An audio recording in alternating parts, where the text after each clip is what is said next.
Chapter 17. When Xiao Xian went back, the kids in the orphan cave had already returned from the river. Today's harvest was quite good. Judging from the smiles on their faces, Xiao Xian knew that two groups were competing to see who could catch more fish. "Xian, someone came to trade with you just now. You weren't here, so they said they would come back tomorrow." Tu, who was sitting next to Xiao Xian and weaving straw rope, said. Back in the cave, Tu was rather timid and skinny. But during this period of time, he had become much more relaxed and energetic, and gradually became more talkative. "Okay, I got it." Xiao Xian nodded. It must be someone in the tribe who wanted to go fishing. After gaining some experience, they came to Xiao Xian to trade for the floating black block. At night, the two moons hanging in the sky were even darker. The crescent moon was so thin that only its dim arc could be seen. Looking out of the vent, it was pitch black near the cave. Only the sound of the wind outside the cave and the noises made by the night swallows flying around could be heard. Winter was coming, and the night swallows were listless. In the past, when they flew, they didn't make such a big noise. In the next few days, both the kids in the orphan cave and the people who came down from the mountain would run to the river as long as the sun was not set. They all wanted to pull the fish before the river froze. Maybe it was because the people in the tribe had never thought about these fish before. There were so many fish in the river that even though so many people were pulling fish all day long, the fish never decreased. These fish were very fierce, but not very intelligent. They were easy to pull. As long as they mastered the trick, the number of fish they pulled would increase rapidly. Fortunately, the fishing went smoothly for the next few days, and there were no creatures with tentacles. Until one morning, when Xiao Xian took Caesar to the gravel field to dig for stone worms, they found that the number of stone worms had decreased a lot. They only managed to dig up 3 after a long time. The number of fish in the river suddenly decreased as well. The stone worms had been thrown into the river for a long time before they could only pull up a small fish. Both the kids in the orphan cave and the people in the tribe had a heavy heart. This situation seemed to be an omen. "Xian, why is this happening?" The kids in the orphan cave were listless. They stared at the straw rope in their hands, as if their hearts were broken. "Because winter is coming," one of the older children said. He had heard that when winter came, many prey would hide. No matter how hard you tried, you would not be able to find them. Only when winter was over would they come out again. Because of this, the people in the tribe didn't like winter, because it was full of difficulties and depression. Seeing that the other children were still staring at him, Xiao Xian sighed. That might be the reason. This was because during winter, the stone worms would no longer appear on the surface. Instead, they would go deep underground to spend the winter. The underground was warmer than the surface. The piranhas on the banks of the river would also leave the shallow waters near the shore and swim into the depths of the river, to areas that would not freeze in winter. That's why we can't catch stone worms or fish. As soon as Xiao Xian finished speaking, the cave was filled with a gloomy atmosphere. In the impression of many kids in the orphan cave, winter was very cold and dark. Sometimes, they would fall asleep without knowing when they were sick. When it was time for meals, they would be woken up to eat something and then continue to sleep. They would not know whether it was day or night outside, just like the Walking Dead. Usually, it was fine, but now that they suddenly thought about it, and then looked at Yang Guang, who had been fishing these days, it would be strange if they were in a good mood. There was also a kid sitting in the corner with a sad face, holding the new fish he caught this afternoon. While feeling sad, he touched the fish's head reluctantly. However, with the dark red eyes on the dead fish's head, and the cracked mouth full of fine sharp teeth, this man and fish looked very strange. If this happened in the peaceful era of Xiao Xian's previous life, this kind of person would definitely be labeled as perverted and mentally twisted. However, in this world, it was all too normal. Xiao Xian covered his face and looked away, no longer looking at the sad kid holding the fish in the corner. In the past few days, Xiao Xian had taken out the hay used for sleeping in the cave to dry. Even the fur was washed and dried. In fact, they were well prepared. But no one could remove the shadow of the coming winter.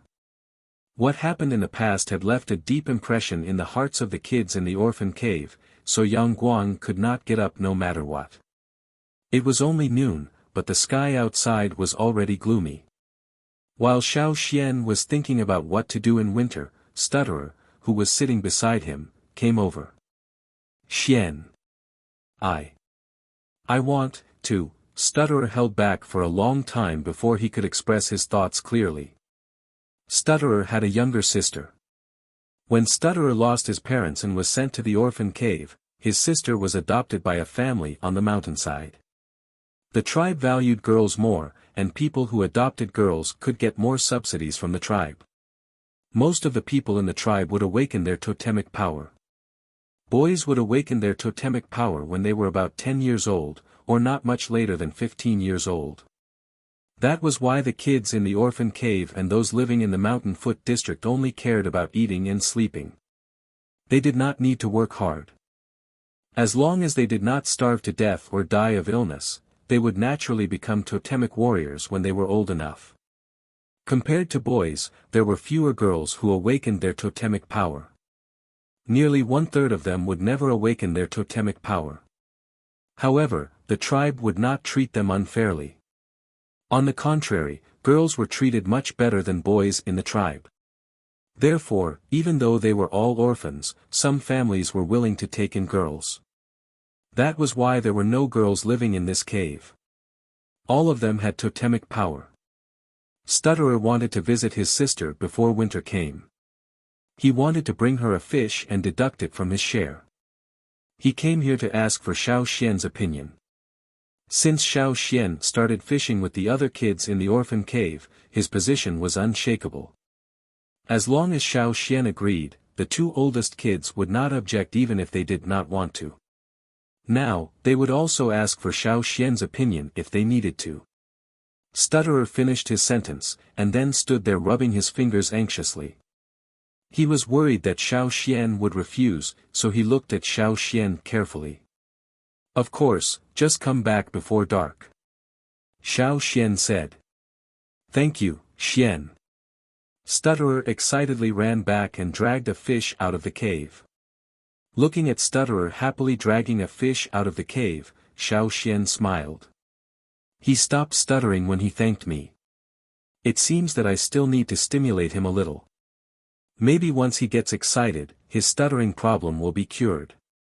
Not long after Stutterer left, Moer's mother came again. The reason was the same as before. She wanted to take Moer up the mountain.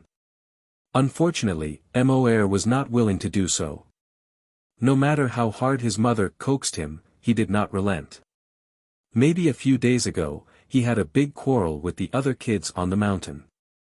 In the end, Moer's mother left with a thick fur sweater and some dried meat, and then left with tears in her eyes. In the afternoon, Gu brought food to Xiao Xian. He brought some dried meat, an animal skin blanket, and a coat. This is from Mai, and the coat is from Lang Ga, Gu said. They are very busy today. The shaman said that it will be winter tomorrow, and everyone is checking the houses and preparing for other things. So he asked me to help him deliver these things. Mai's hunting team came back yesterday. They finished the last hunting mission of the year before winter, and they had a rich harvest. Yesterday, Xiao Xian saw that they were carrying or dragging enough game to survive the winter. Moreover, many people in the hunting team had stored food at home, so they would not be hungry in the winter. The warriors who came back yesterday all had a relaxed smile on their faces. Xiao Xian took it and looked at it. The dried meat was fresh and the quality of the meat was good. The blanket and the coat were better than the furs he had traded these days. It was impossible to say that he was not moved. Thank you, Uncle Gu. By the way, please thank Uncle Mai and Lang Jie for me. Oh, by the way. Xiao Xian dragged 2 fish over and asked Gu to bring them to Mai and Lang Ga. Although he knew that Mai and the others had enough game to survive the winter, Xiao Xian still wanted to express his gratitude. These 2 fish were from Xiao Xian's share, so the others in the group did not have any objections. "Hey, aren't you afraid that I will take the fish?" Gu threw the fish into the empty stone tank, carried it with one arm and left. Since the shaman said that winter might come tomorrow, Xiao Xian told the others in the cave that the furs had been distributed. He did not need to tell them what to do. These kids knew how to protect themselves. That night, the sky was dark. 2 days ago, they could see a little crescent moon, but today, it was completely gone. It was so dark that it was depressing. Xiao Xian woke up in the middle of the night because of the cold. He felt as if he was lying in ice and snow, so he was shivering. But strangely, when he woke up, he did not feel so cold anymore. Sitting up, Xiao Xian pulled away the straw blocking the vent a little. Suddenly, he was shocked by the cold wind that came in. Winter had officially come. With the arrival of winter, the kids' lives in the cave became the same as before. They just ate and slept. The temperature outside the cave was very low. Even if they woke up, they could do nothing but sleep. They hoped that the next time they woke up, winter would be gone. With food and a thick blanket covering them, they slept quite comfortably this winter. At least, it was more comfortable than the winter in their impression. They slept more peacefully. In winter, Gu still came every day to deliver food against the cold wind and snow. Xiao Xian felt that it was not necessary to suffer so much. After discussing with Gu decided that he would bring 3 days' worth of food each time, and then he would come every 3 days. Now, the cave was not as chaotic as before. Gu knew that Xiao Xian could control the situation, so he did not object. He even left a lighter for Xiao Xian so that Xiao Xian could light the fire. In fact, there were other things to do in winter. For example, the tribe sent people to teach literacy and counting. As usual, there would be people coming every 20 or 30 days. Winter was as usual. Today, it was time for the teachers to come again. The day before, Gu had sent a message to Xiao Xian, asking Xiao Xian to be prepared. Otherwise, the kids in the cave would all fall asleep and miss this rare learning opportunity. Therefore, when the old hunter who was in charge of teaching the children lifted the curtain and entered the cave, before he could feel the warmth from the bonfire in the cave, he saw that the children who were supposed to be sleeping on the ground were all sitting there energetically. Their eyes were shining, and he couldn't help but shiver. Because he lived in the mountain and was delayed by other things, he had not been here for nearly 40 days. Therefore, he did not know much about what had happened down in the mountain. Yesterday, he went to Gu to ask about the situation in the cave. It was just a routine question, but he did not expect that the cave had changed so much in just 20 days. Yesterday, when he heard that Xiao Xian, who was less than 10 years old, was in charge of the cave, the old hunter was very dissatisfied. Wasn't this bullying? Were the kids in the cave easy to get along with? When he went to teach in the cave before, only Xiao Xian was serious about learning. The old hunter had a good impression of Xiao Xian. When Gu explained, he did not believe it. Now that he saw the situation in the cave with his own eyes, it seemed to be different. Under the abnormally eager gazes of more than 20 pairs of eyes, the old hunter walked in stiffly and sat on the stone stool that he used to sit on. He took out a piece of animal skin with numbers written on it and checked it against the light of the bonfire. He cleared his throat after confirming that it was the right piece of animal skin. Well, today, I'm going to teach you how to count from 1 to 10. Listen carefully, I'm going to read it once.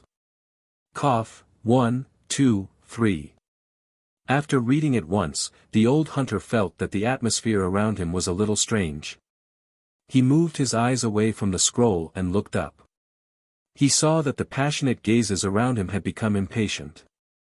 Some of them even looked at him with disdain. What happened? It was just the beginning and they were already impatient.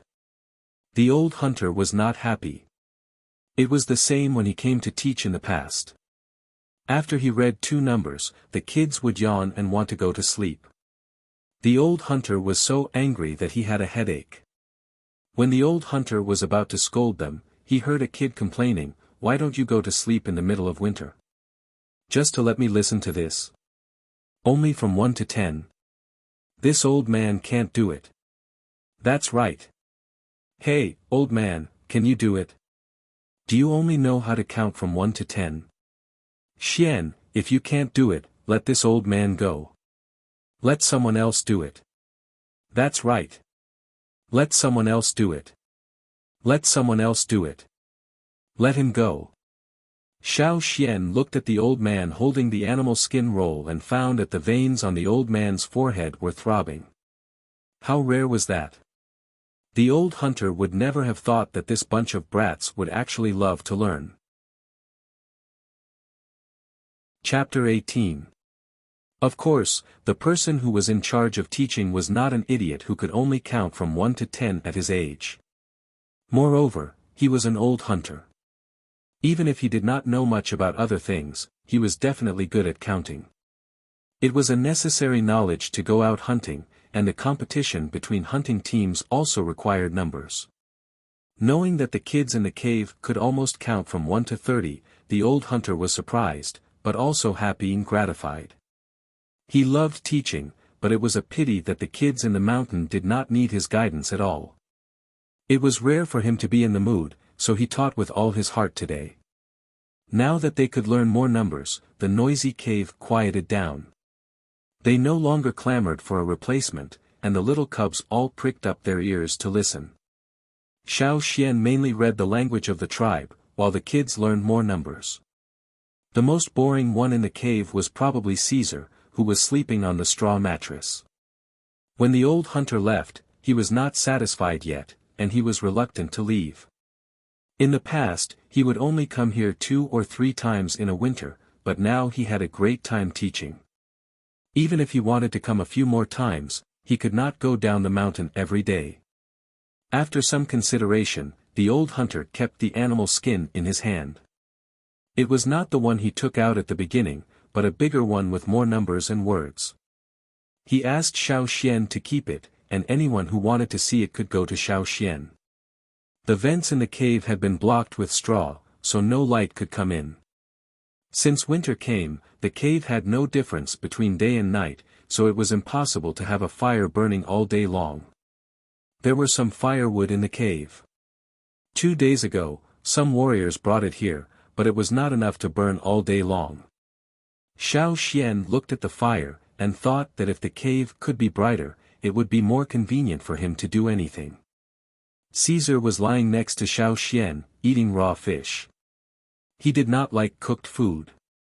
The fine fish teeth left behind after eating the fish were not suitable to be made into other tools. They were too small, and they could not go out hunting, so they could not use hunting tools. Xiao Xian made some brushes for Caesar, and combed his own hair. There were combs in the tribe, but the kids in the orphan cave were not interested in combing their hair. Their image was not as important as food. Both men and women in the tribe had long hair and short hair. Those who didn't like long hair cut their hair short with a knife. However, no one in the cave cut the hair of the children, so all of them had messy hair. The slightly bigger fish teeth were fought over by the children in the cave to make necklaces. It was a way for people in the tribe to show off their hunting abilities by using the horns or teeth of the prey as decorations. Some warriors would give these ornaments to their beloved girls to please them. Women would also compete with each other to see whose necklace was of higher quality and whose feathers were more ferocious. The more powerful the prey was, the more envied by the tribesmen. Naturally, children would compete with each other. Most of the necklaces worn by the kids in the Mountain Foot district were made from the horns, teeth, or some part of the bones of the hunted animals. Many kids in the orphan cave had lost their parents long ago, so no one gave them such ornaments. Every time they went to the tribe, they would envy the other kids who wore such ornaments. This was one of the reasons why they often fought with other kids in the tribe. But now, They could make necklaces with the teeth of the prey they caught. How could they not be happy? Now, they also had necklaces, which were not worse than the ones worn by the other children. The reason why these children liked fish so much was also related to the fish tooth necklaces. Xiao Xian did not compete with them for the fish teeth. He gave the bigger ones to the other children. Stutterer brought a fish tooth with him when he visited his sister. It was even bigger than the ones he had. It was not easy. While Xiao Xian was thinking about how to improve the situation in the orphan cave, the children in the orphan cave were not so worried. Every day, other than sleeping, they would sit by the fire and talk about the experience of counting when they ate. Moer also practiced his knife skills every day. He had already mastered counting, so he knew more words than the other children in the orphan cave. Every day when the fire was lit, he would practice his knife skills in a corner. He would throw a stone into the air and then swing his knife. After all, there was no night swallow for him to practice. After eating, the children in the orphan cave fell asleep one by one. The wood in the fire was almost burnt out. Xiao Xian added another piece of wood to the fire. When the other end of the wood was burning, he took the burning wood and walked deep into the cave. That day when he checked the cave, he found a stone room piled with miscellaneous things. The room was very messy. The stone pot used by the children in the orphan cave was also found by Xiao Xian from there.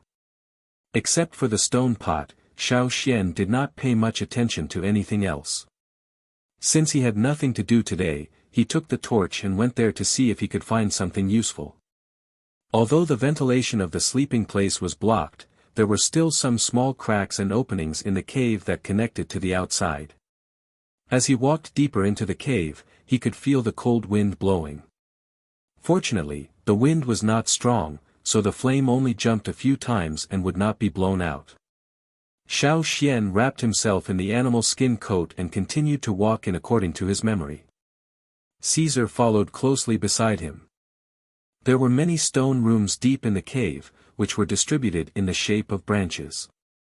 The stone room piled with miscellaneous things was the second to last one on the right. It was quite big. The ventilation of the stone room was blocked. Xiao Xian took the torch and looked through the miscellaneous things here. Some of the items had been used before, but later the children in the orphan cave were too lazy to use them. They just waited for the tribe to distribute the food, so these tools and miscellaneous things were all piled up here and covered with dust. In addition to a few stone stools, there were also things to set up a stone pot, but Xiao Xian was not interested in them. After looking for a while, Xiao Xian's eyes fell on a round stone plate. The stone plate had a flat bottom, and the edge was 1 finger high. Was it for food? Why would he use it when he already had a stone pot? Putting the stone plate aside, he continued to look through other things. While looking through, Xiao Xian paused and looked back at the stone plate that was thrown aside. He roughly measured it with his hand, and then raised the torch to look at the blocked ventilation. Many of the ventilation openings in the cave were opened wide, which not only allowed ventilation, but also allowed light to pass through. Xiao Xian looked back and forth between the blocked ventilation openings and the stone plate. Then he picked up the stone plate and went back along the path. After adding some firewood to make the fire bigger, Xiao Xian took some snow from the thick layer of snow at the entrance of the cave and put it into the stone pot. He put the stone plate outside the straw curtain at the entrance of the cave, and poured the melted snow into it. After a while, Xiao Xian looked again and found that the water had frozen. He dragged the stone plate into the cave, burned the edge of the stone plate with the fire, and then turned the stone plate upside down. The round ice cubes inside were poured out. Some of the children who had not slept looked at Xiao Xian in confusion. They were very curious. Wrapped in blankets, they were too lazy to stand up because of the cold, so they stretched their necks to look at Xiao Xian. The fire was not bright, so they could not see what Xiao Xian was doing. It was too cold to use his hands directly, so Xiao Xian wrapped the ice in animal skin. Holding the ice, he stepped on a stone and let Stutterer pull out all the straw blocking the ventilation openings. Without anything blocking the ventilation openings, the cold wind from outside poured in. It was so cold that the children in the cave shivered. Xiao Xian, who was standing at the ventilation openings, felt it even more strongly. He felt that his face was numb. He quickly worked with Stutterer to push the ice cubes into the ventilation openings. As Xiao Xian expected, the ice cubes were about the same size as the ventilation openings, just a little bit smaller. This little bit was just enough for him to push the ice cubes into the ventilation openings. In the past, Xiao Xian did not understand why there was a depression in the ventilation openings, but now he knew that it was used to block the ice. There was still a small gap, so he just used the straw to block it. After the ice cubes were filled, the cold wind outside did not blow in anymore, but light shone into the cave through the ice cubes. In the winter here, there was no blazing Yangguang, but there was still light outside during the day. In Xiao Xian's opinion, this kind of transparency was not very satisfactory. There were also many flaws in the design, but for these children, it was already very satisfying. One by one, they stared at the bright ventilation openings with their mouths wide open. They were dumbfounded. It turned out that the ventilation openings could be very bright in the winter. Xiao Xian only installed one and let the others do the rest. This time, there were many people who volunteered. Those who were too lazy to get up just now came over with blankets around them. Xiao Xian guided them to make another ice cube and install it in the ventilation openings. Then, he let them continue on their own. Every child wanted to try it out themselves. Xiao Xian decided to install one ice cube in groups of 5. If it was too high, they would use the method of a human pyramid to solve it. Xiao Xian told them to be careful not to break it when they used it. He did not know how long these stone plates had been stored here. At least, they had not been used in recent years. Seeing that there were no problems, Xiao Xian took the torch back to the stone room where the junk was stored. He rummaged through it and found 4 more plates. Only one of them could be used. The other 3 were all broken. He took out the second plate, made an ice cube, and installed it in the ventilation openings of the stone room where the junk was stored. This time, Xiao Xian could see the situation inside the stone room clearly without using the torch. The children were busy making ice cubes, while Xiao Xian continued to rummage through the room to see if there was anything else that could be used. While rummaging, Xiao Xian's arm brushed against the stone wall and found that the stone wall was covered in powder. Xiao Xian was puzzled. The stone walls in other parts of the cave were not like this. He bent down to take a closer look and found that the stone wall in this room was covered with a layer of something. It seemed to have been brushed with stone powder. He had seen people in the tribe use a similar method to brush wood against insects and corrosion. However, this was just a cave. Why would they use such a method to brush the stone wall? Moreover, looking at the situation, it had been here for a long time. When it was first brushed, it must have been covered tightly. However, it had been a long time since the tribe lived in this cave. The layer of powder that covered the stone wall had already loosened. Some places had begun to fall off. With a swipe of his hand, he could erase a lot of it. He took out a stone knife and scraped to remove the stone powder on the wall. With the help of the light coming in, Xiao Xian saw that there were some patterns engraved on the clean stone wall. A woman was holding a jar. The jar had a wide diameter, but the bottom was sharp and conical. There were also patterns on the jar. Xiao Xian had never seen anyone in the tribe use a stone jar like this. People in the tribe had always paid attention to practicality, not beauty. Perhaps the people living in the mountains had something like this. Xiao Xian thought. Xiao Xian scratched another area. On the stone wall, there were engravings of more than 10 warriors holding bows and arrows, chasing after prey. Xiao Xian remembered that Lang Jie had told him that very few people in the tribe used bows, because there were no good materials to make bows that could withstand the strength of the totemic warrior's arms. The bows that were made now were only used to set traps, drive away prey, and assist in hunting. They were not used by the totemic warriors. However, in these engravings on the stone wall, every warrior held a big bow. Xiao Xian took the knife and planned to scrape off more stone powder. He looked at the other engravings on the stone wall. After thinking for a while, he put down the knife. Xiao Xian fetched some water and carefully wiped the stone wall with a piece of animal skin. He felt that the engravings on the stone wall might tell him a lot of interesting things. Chapter 19. It was still snowing heavily outside the cave, and a thick layer of ice had already formed by the river. Few people in the tribe went out. If you stood outside and looked around, all you could see was white. There was a fire in the cave, and the atmosphere was different from before. After the ice was installed, the cave was much brighter, and there was no need to feel the cold wind. This feeling was very novel to the children in the cave, and they were in a state of unusual excitement for 2 days. They sat around the fire, looked at the words on the stone wall, and discussed with each other. Xiao Xian wrote the words on the animal skin scroll left by the old hunter on the stone wall. During the day, there was light coming in, so he could see the words on the stone wall clearly even without the help of a fire.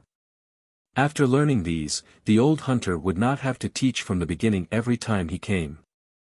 Unlike the others, Xiao Xian stayed in the stone room for 2 days, except for when he was eating, and carefully wiped off the stone powder on the stone wall. Xiao Xian had moved the sundries in the stone room to another place, and the paintings on the stone wall took up a large area. When he finally finished cleaning the last corner, Xiao Xian stood up, took a deep breath, and stretched his sore limbs. He took a few steps back, and looked at the paintings on the stone wall with the help of the light coming in. The light was not very bright, and some of the paintings were not very clear. Xiao Xian still had to use the torch to see clearly. In addition to the paintings in the 2 places that Xiao Xian saw at the beginning, there were other paintings that surprised Xiao Xian even more.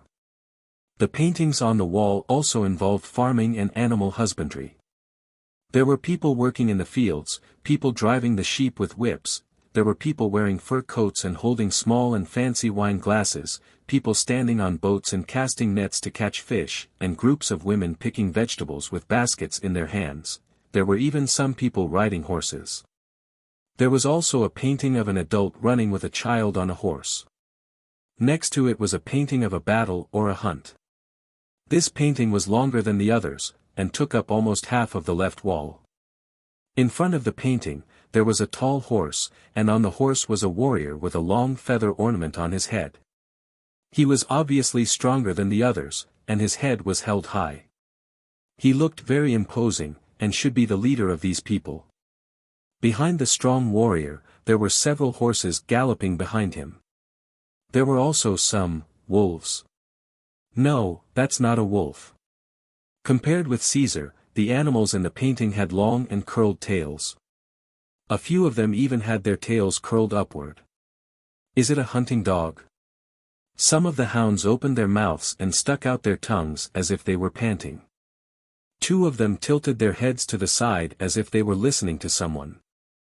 There were also some buildings in the background of these paintings. These buildings were taller and bigger than the ones Xiao Xian had seen in the tribe. Although he had heard that the houses in the mountainous area were much better than those at the foot of the mountain, Xiao Xian simulated it in his mind based on the information he had heard. Even the houses in the mountainous area were not as big as these mansions in the paintings. His sight returned to the painting he saw at the very beginning. The woman in the painting was wearing an accessory on her head, but it was not as simple and crude as the accessories worn by women in the tribe today. Instead, it was more delicate and exquisite.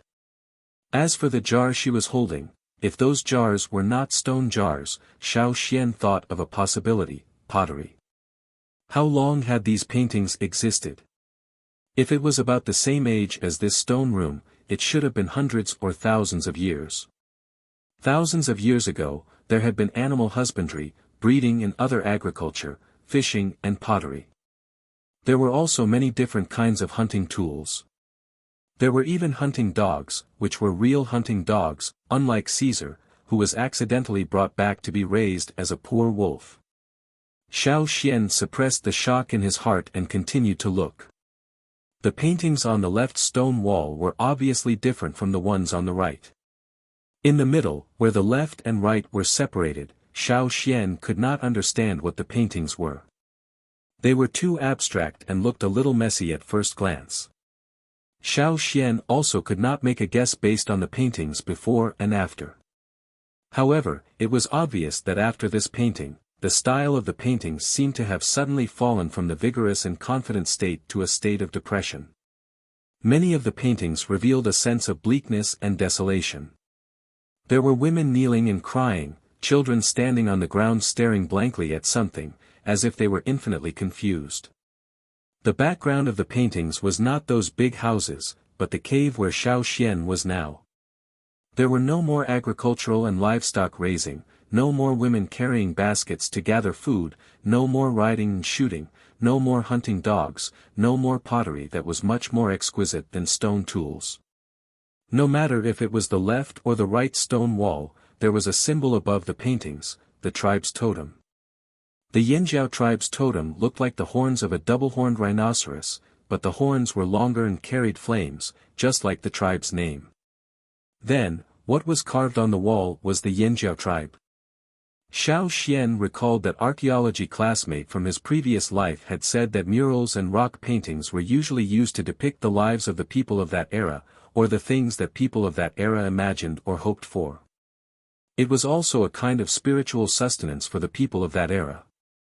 The paintings carved on the walls of this stone room were definitely not something that people imagined out of thin air.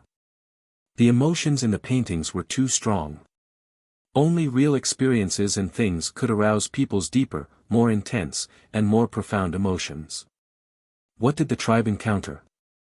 Natural disaster? Man-made disaster? Or was it a combination of both? At the end of the right stone wall, there were many palm-sized paintings. These paintings had different styles, such as the one at the top left, which looked like a spider resting on a web, and the one at the top right, which looked like a bamboo or some other plant. There was even one that looked like a mask, which looked very scary. There were plants, animals, and all kinds of things that Xiao Xian could not imagine. While Xiao Xian was studying the murals, someone called him from outside. "Xian, Uncle Gu is here. Xian, come here." The other kids in the orphan cave were not interested in the deeper parts of the cave. During the years they lived in the orphan cave, they only went to the designated places to pee and poop, and did not go deeper. They lost interest after seeing those places once. Therefore, the kid who called Xiao Xian did not walk towards him, but shouted directly. Coming back to his senses, Xiao Xian realized that today was indeed the day when Gu would deliver food. This time, Gu also delivered 3 days' worth of food in one go. When Xiao Xian saw him, there was still a lot of snow on Ji's fur coat that had not melted, but Gu did not care at all.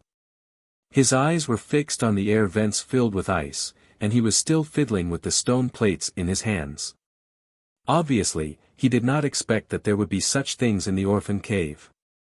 Since he was responsible for delivering food, the orphan cave had always been dark in winter. He had heard that there were similar things in the orphan cave before, but he had never seen the kids use them. Plus, the orphan cave was in bad condition before, so he did not ask too much. He did not expect that he would be able to see them today. He asked the other kids in the orphan cave to help unload the food. Now that there was enough food, the kids in the orphan cave did not fight for it like before. After hearing Xiao Xian's words, they all went to help.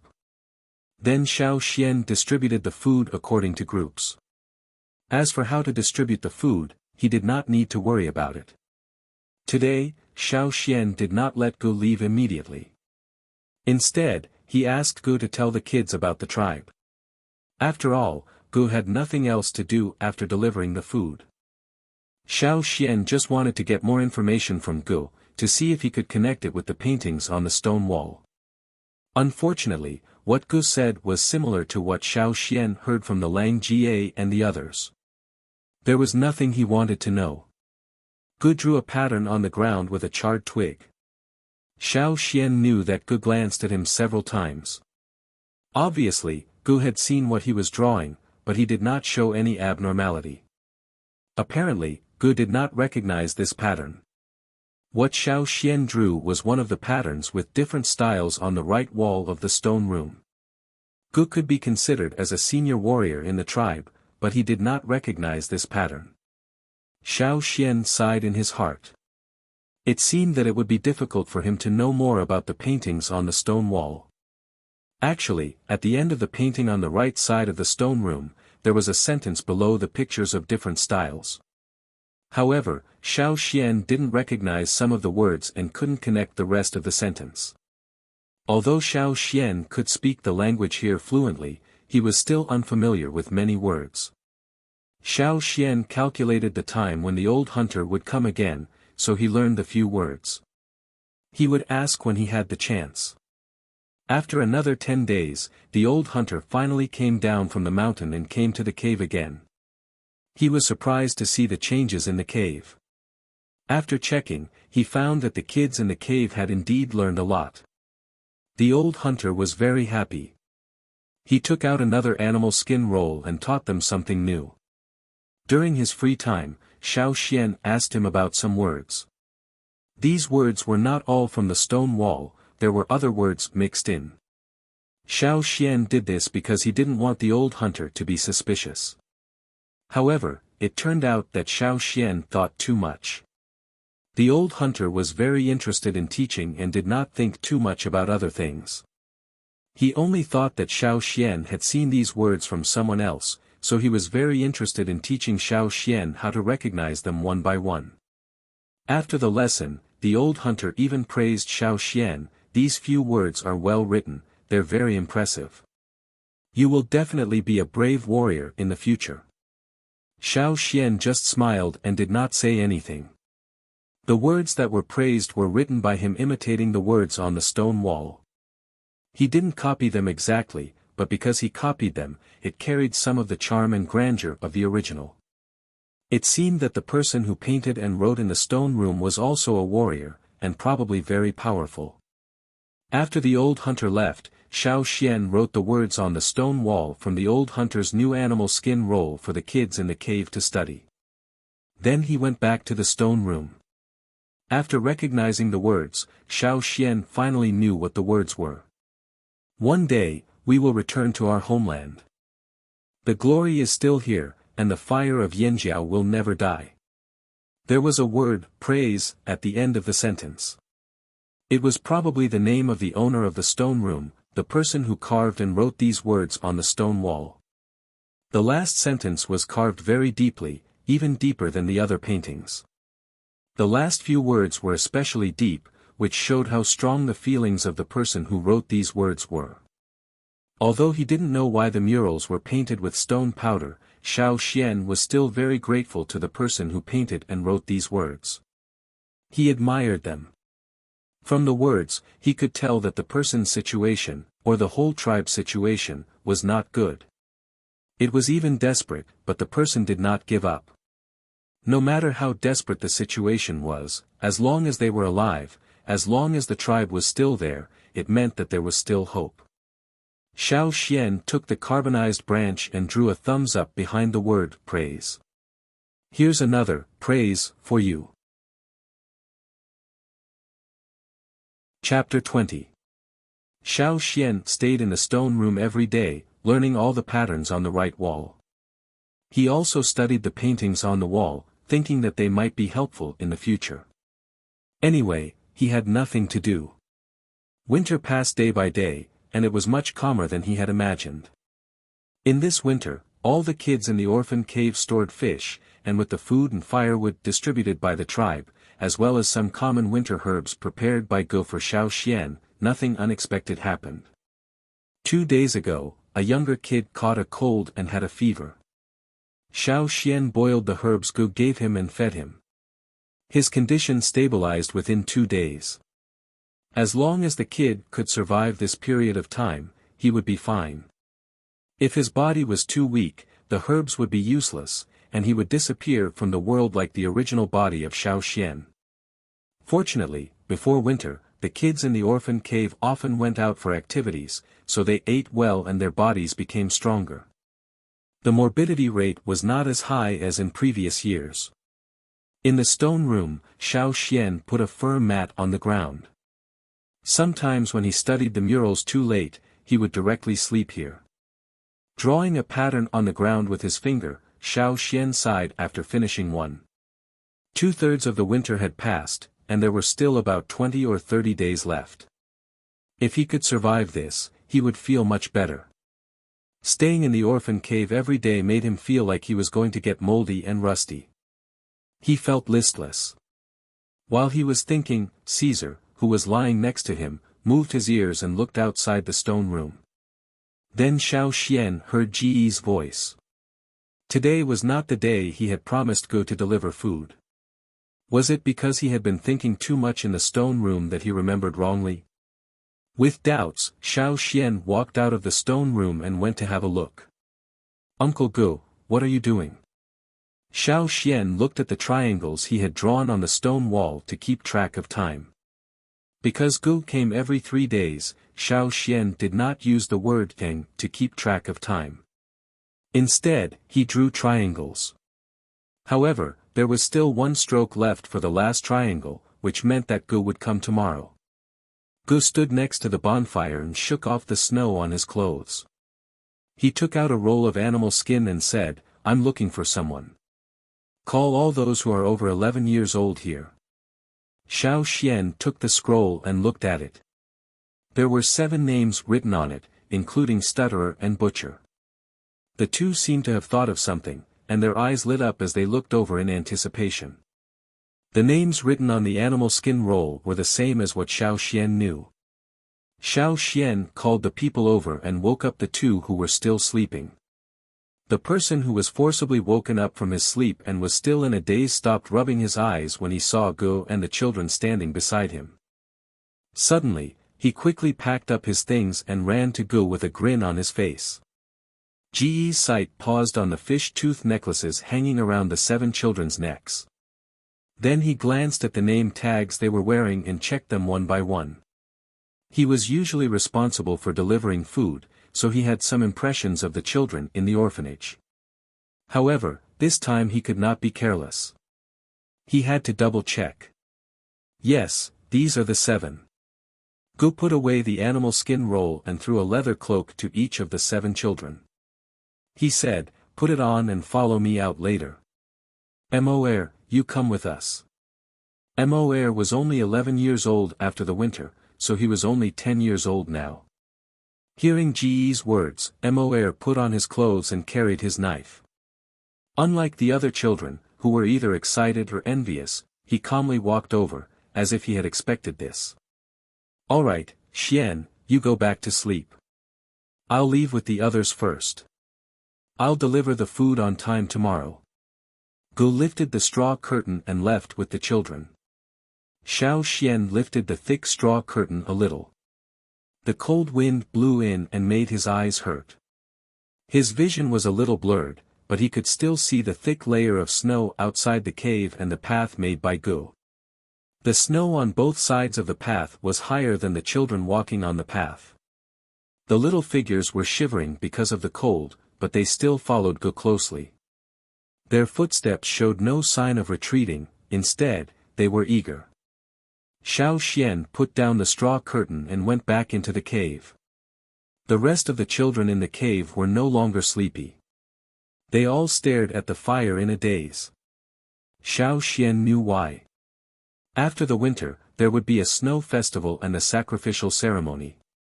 The most important part of the ceremony was the annual totem awakening. Those who could awaken their totem power would become totem warriors. Those who failed to awaken their totem power would have to wait for another year. Normally, children around 10 years old in the tribe would be sent to the mountain for the pre-selection before the end of the winter. The shaman would keep the children who had a higher chance of awakening their totem power, and send the others back. However, compared to the other children in the tribe, the children in the cave were generally weaker, so the preselection was delayed by 1 year. In other places, children were sent to the mountain for the preselection when they were 10 years old, but in the cave, it was 11 years old. Mo was a special case. After all, Mo was not a pure child in the cave. Because of his frequent training, his body was much stronger than the other children. The children who followed Gu to the cave were definitely not calm now. They all hoped that the shaman would keep them this time, because as long as they were kept by the shaman, 90% of them would awaken their totem power this time. Even if the remaining 10% failed this time, they would succeed next year. Xiao Xian was only 9 years old now. After the winter, he would be 10 years old. It was still early, so there was nothing for him to do now. After Go left, he told the other children in the cave to look for him if they needed help. Then he went back to the stone room to continue studying the murals. 4 days later, when Go came to deliver the food, he brought back 4 rather depressed children. Among them were Tu and Ba. The 2 oldest children, who were 13 years old, were not here. After the winter, they would be 14 years old. It would be strange if they did not awaken their totem power. The former cave master, Ku, was also 13 years old. He knew some people who lived on the mountainside, so he must have been training this winter. Many warriors believed that the stronger the body before the totem power was awakened, the stronger the power would be after the totem power was awakened. Ku asked someone to take him in during the winter. He could eat better, and he could also learn from the totem warriors. It was much better than staying in the cave. This was also the reason why Ku did not stay in the cave for the winter, but went up the mountain early this year. Don't be sad. It's just a matter of time. Maybe you can become totem warriors next year. Gu comforted the 4 depressed children, put down the food, and left. I really envy them. They are kept by the shaman, and they can learn from him. One of the children brought back by Gu said. Hey, what did the shaman say to you? The other children also gathered around and asked. The shaman, the 4 children, who had lowered their heads, suddenly raised their heads 45 degrees. Their eyes were full of admiration and awe. Xiao Xian curled his lips. Teaching? Was it brainwashing? That old faker. Xiao Xian only cursed in his heart, but he would not say it out loud. Look at those 4 children. It had only been a few days, but they had been completely brainwashed by the old faker. After this episode, the cave became peaceful again. Although Tu and Ba were still depressed, they still had to live their lives as usual. One night, Xiao Xian was sleeping. He dreamed of 2 crescent moons, the melting of ice and snow, and fire, until he heard some shouts. The shouts were getting louder and louder, and he was awakened from his dream. The shouts were not from the people in the cave, but from somewhere outside. The older children listened carefully after waking up, and then their faces lit up. Winter must be over. Xiao Xian yawned and wrapped himself in the fur blanket. It was still dark, and the fire in the cave had already been extinguished. They could not see anything, and only the children's voices came from everywhere. Xiao Xian was led by Caesar to the entrance of the cave. Lifting the thick grass curtain, they could hear the shouts more clearly. They could hear the excitement and joy in those voices. Against the cold wind, Xiao Xian looked up at the night sky. The snow had stopped, and the 2 crescent moons that had disappeared for a long time appeared again. Although they were just vague shadows, they brought some vitality to the dark night sky. Winter was over, and the sacrificial activities of the snow festival were put on the agenda. How many people would become totem warriors this year? This was what many people in the tribe were thinking when they were shouting excitedly. Everywhere in the tribe, there were people standing outside their houses, looking at the night sky against the cold wind. When these people stopped shouting excitedly and discussed the upcoming snow festival, they suddenly heard a child's shouts from the other side of the cave. Chapter 21. That line of the lyrics came true. Xiao Xian wanted to slap himself. Why did he say that? When the sun came out and the ice and snow melted, Gu and his men blocked the group of kids who were holding their tools and planning to go fishing by the river. Seeing Ji's familiar smile and the men he brought, the kids remembered that every year at the end of winter, before the ritual of the snow festival, they would be washed by the stream. They hated bathing the most. In a more elegant way, the ritual of the tribe required bathing. But in reality, the kids who didn't want to bathe would be forced to wash by the stream. Just look at the warriors Gu brought. They had to wash themselves even if they didn't want to. Fortunately, Xiao Xian was willing to wash himself. He didn't even wash his face for the whole winter. His hair was a sticky mess. If Gu didn't mention it, he wouldn't even think about how he looked like now. Xiao Xian walked to the stream and looked at it. Because of the waves, he couldn't see clearly, but he could roughly see how messy he was now. The strong warriors could jump directly into the stream, but the kids couldn't. Gu asked people to boil water in advance. Then, he scooped half a ladle of hot water and added some water from the stream and poured it on the kids who were stripped naked and pressed on the stone slabs. He also brushed them with something unknown in his hands.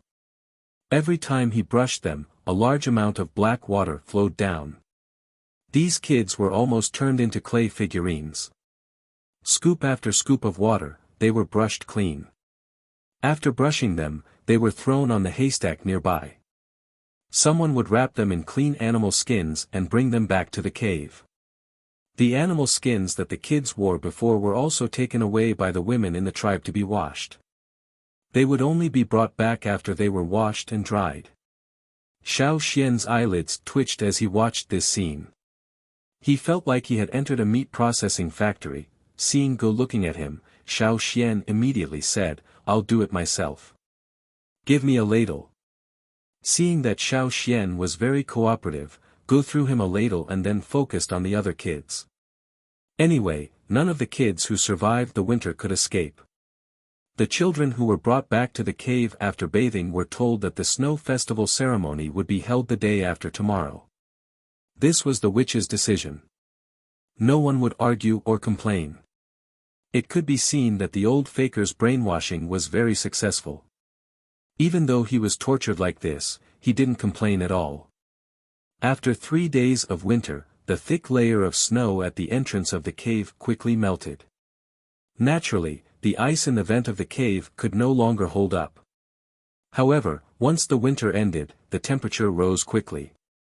After wrapping himself in the blanket, he didn't feel too cold. Everything seemed to have regained its vitality. What impressed Xiao Xian the most in the past 2 days was that many people who usually looked like beggars had tidied themselves up very well. Even if the animal skins they wore were not good and had holes in them, they were still clean and their hair was combed regardless of length. On the day of the snow festival, the kids in the orphan cave were still sleeping. The sacrificial ceremony would not be held until the evening. Since they were not allowed to go fishing by the river, they could only continue sleeping. When the time came, someone would come to wake them up. The straw curtain in the cave was lifted. Gu came in from the outside and said to the kids lying on the ground, "Well, boys, get up. Pack up and get ready to go up the mountain." Xiao Xian almost didn't recognize Gu when he saw him. Gu was wearing horns of some unknown beast on his head, and there were several necklaces made of animal bones around his neck. The animal skins he was wearing were not the ones he usually wore. The patterns on the animal skins were very clear, and the hairs were like steel needles. They didn't look so soft. They must be from some kind of fierce beast. In addition to his clothes, Gu also drew patterns on his face with plant pigments. The patterns on his cheeks were very similar to the totem patterns of the tribe. His forehead, nose, and chin were all painted with the same pattern. Every time the hunting team went out, the warriors' faces would be painted with the same pattern. Although the totem patterns would also appear on their bodies when they were hunting, it seemed to be a tradition and a ritual to paint on their faces before the hunt. And now, the sacrificial ceremony was the same. To be honest, it was the first time for Xiao Xian to participate in the sacrificial ceremony of the tribe. When he woke up in this place, the ceremony was already over, so he didn't have any memory of it. It was a very strange feeling. The children in the cave were very enthusiastic about the sacrificial ceremony, because it required the whole tribe to participate in it. No matter if they lived on the top of the mountain or near the foot of the mountain, no matter if they were strong warriors or crying babies, they would all go up the mountain. It was a symbol of the beginning of the year, and also the most festive event of the year. The sacrificial ceremony was held on the top of the mountain, very close to where the shaman lived. Leaving the Caesar in the cave, Xiao Xian followed the shaman out of the cave. It was getting dark, and the night would come soon. The night swallow, which was active in the past winter, seemed to have realized something, so Xiao Xian didn't see any of them tonight. When they went up the mountain, Xiao Xian also saw other people going up the mountain in groups. They were all dressed up. On their heads, there were antlers, ox horns, feathers, and some other head ornaments that Xiao Xian couldn't recognize. On their necks, there were ferocious necklaces. Looking at the animal teeth necklaces on other people's necklaces, compared to the ones worn by the kids in the cave, they were nothing. The totem warriors also had the same painting on their faces as Gu. There were both men and women. Xiao Xian even saw a female warrior. She had colorful bird feathers on her head, several bone chains on her neck, and a belt that looked like some kind of snake skin around her waist. The pattern was very colorful, and her leather skirt was decorated with bone ornaments. When she walked, the bone ornaments made a ka-ka sound.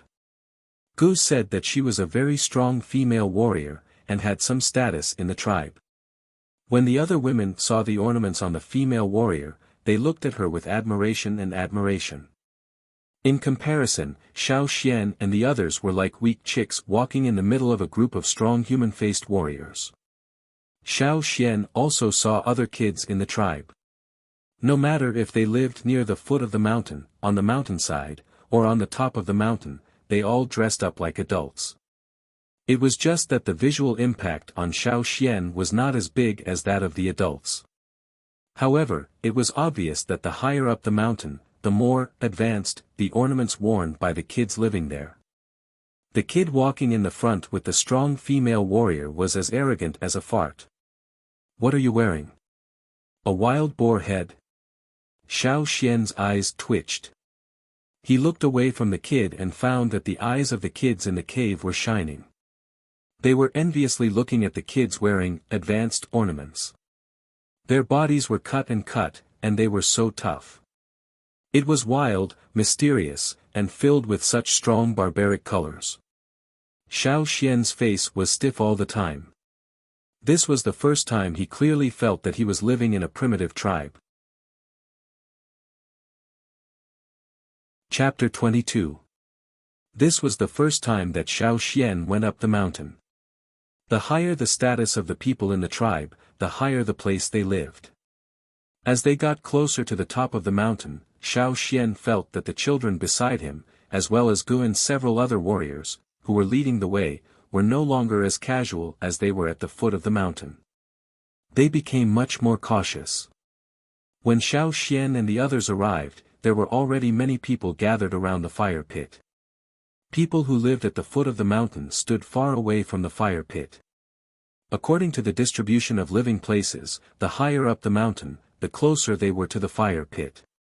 Fortunately, although they were far away, the terrain was high, so they could barely see the situation around the fire pit. How many people were there in the tribe? He didn't know before, but now, Xiao Xian had a rough idea. Everyone in the tribe had to attend the ceremony today, no matter if you were sick in bed or had trouble walking. Xiao Xian roughly estimated that there were no less than 1,000 people, about 1,500. In Xiao Xian's opinion, 1,000 people were not many, but it was the first time that Xiao Xian saw so many people after coming to the tribe, so it was very lively. There was an open space at the top of the mountain, with a circular depression in the center. And in the middle of the depression, there was a flame swaying in the wind. The fire pit. This was the first time that Xiao Xian saw the fire pit of the tribe. It was very different from what he had imagined. Xiao Xian had wondered why the fire pit was at the top of the mountain, because it was the coldest place in the whole mountain.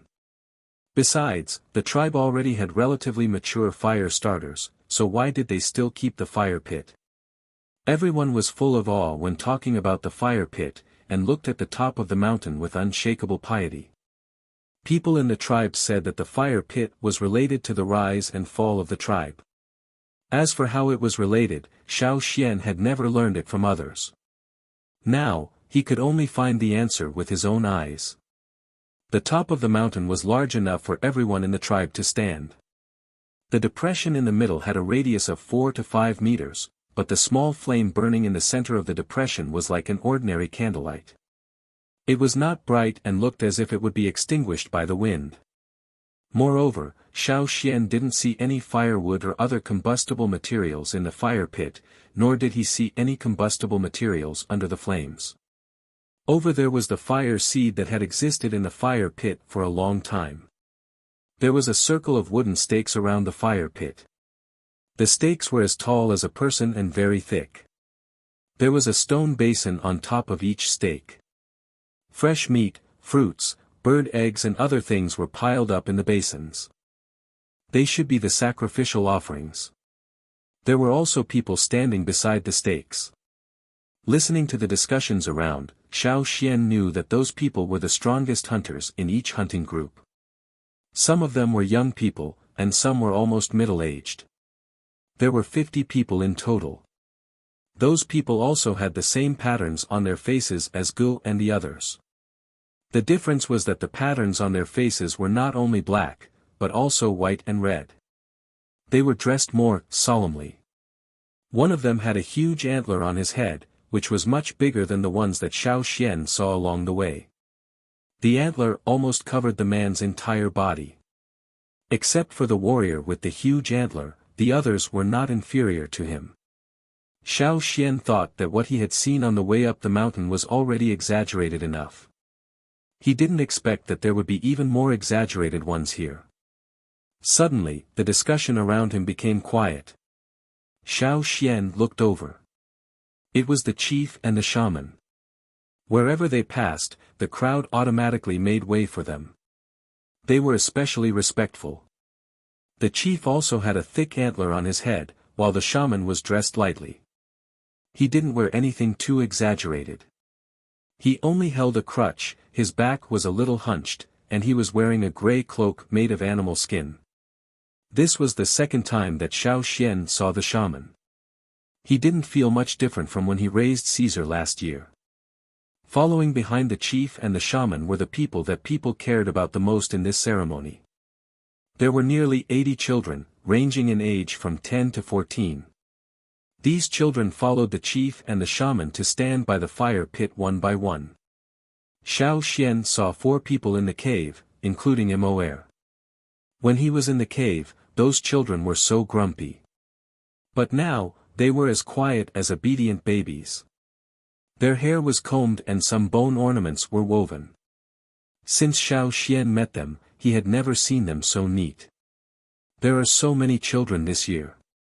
Someone nearby whispered. Yes, there were only 30 or 40 last year. This year, there are twice as many. This is a good sign. With so many new blood joining, our tribe will become stronger. The surrounding people were talking about it, and the group of children around Xiao Xian were also whispering. They were all envious, thinking about when they could also stand in the same place by the fire pit. After waiting for a while, the preparations for the ceremony were finished. The ceremony began. The chief was called Ao, a very strong man. It was said that his strength ranked in the top 3 in the tribe. Ao first spoke a few words about last year's harvest, and then looked forward to the future to boost the morale. In his previous life, Xiao Xian had heard similar words many times, so he didn't feel anything. However, some of the people around him were very excited. After the leader finished speaking, they raised their arms and roared twice. The group of little cubs also roared until their faces turned red. After the chief finished speaking, it was the shaman's turn. The shaman was the main part of the ceremony. Nearly 80 children stood around the fire pit. They were even closer to the fire pit than the warriors who stood beside the wooden stakes. The shaman held a cane, bent his back, and stood at the edge of the fire pit. He opened his arms and began to chant. The atmosphere suddenly turned tense. Everyone kept their mouths shut, and even their breathing was careful, afraid that it would affect the chanting.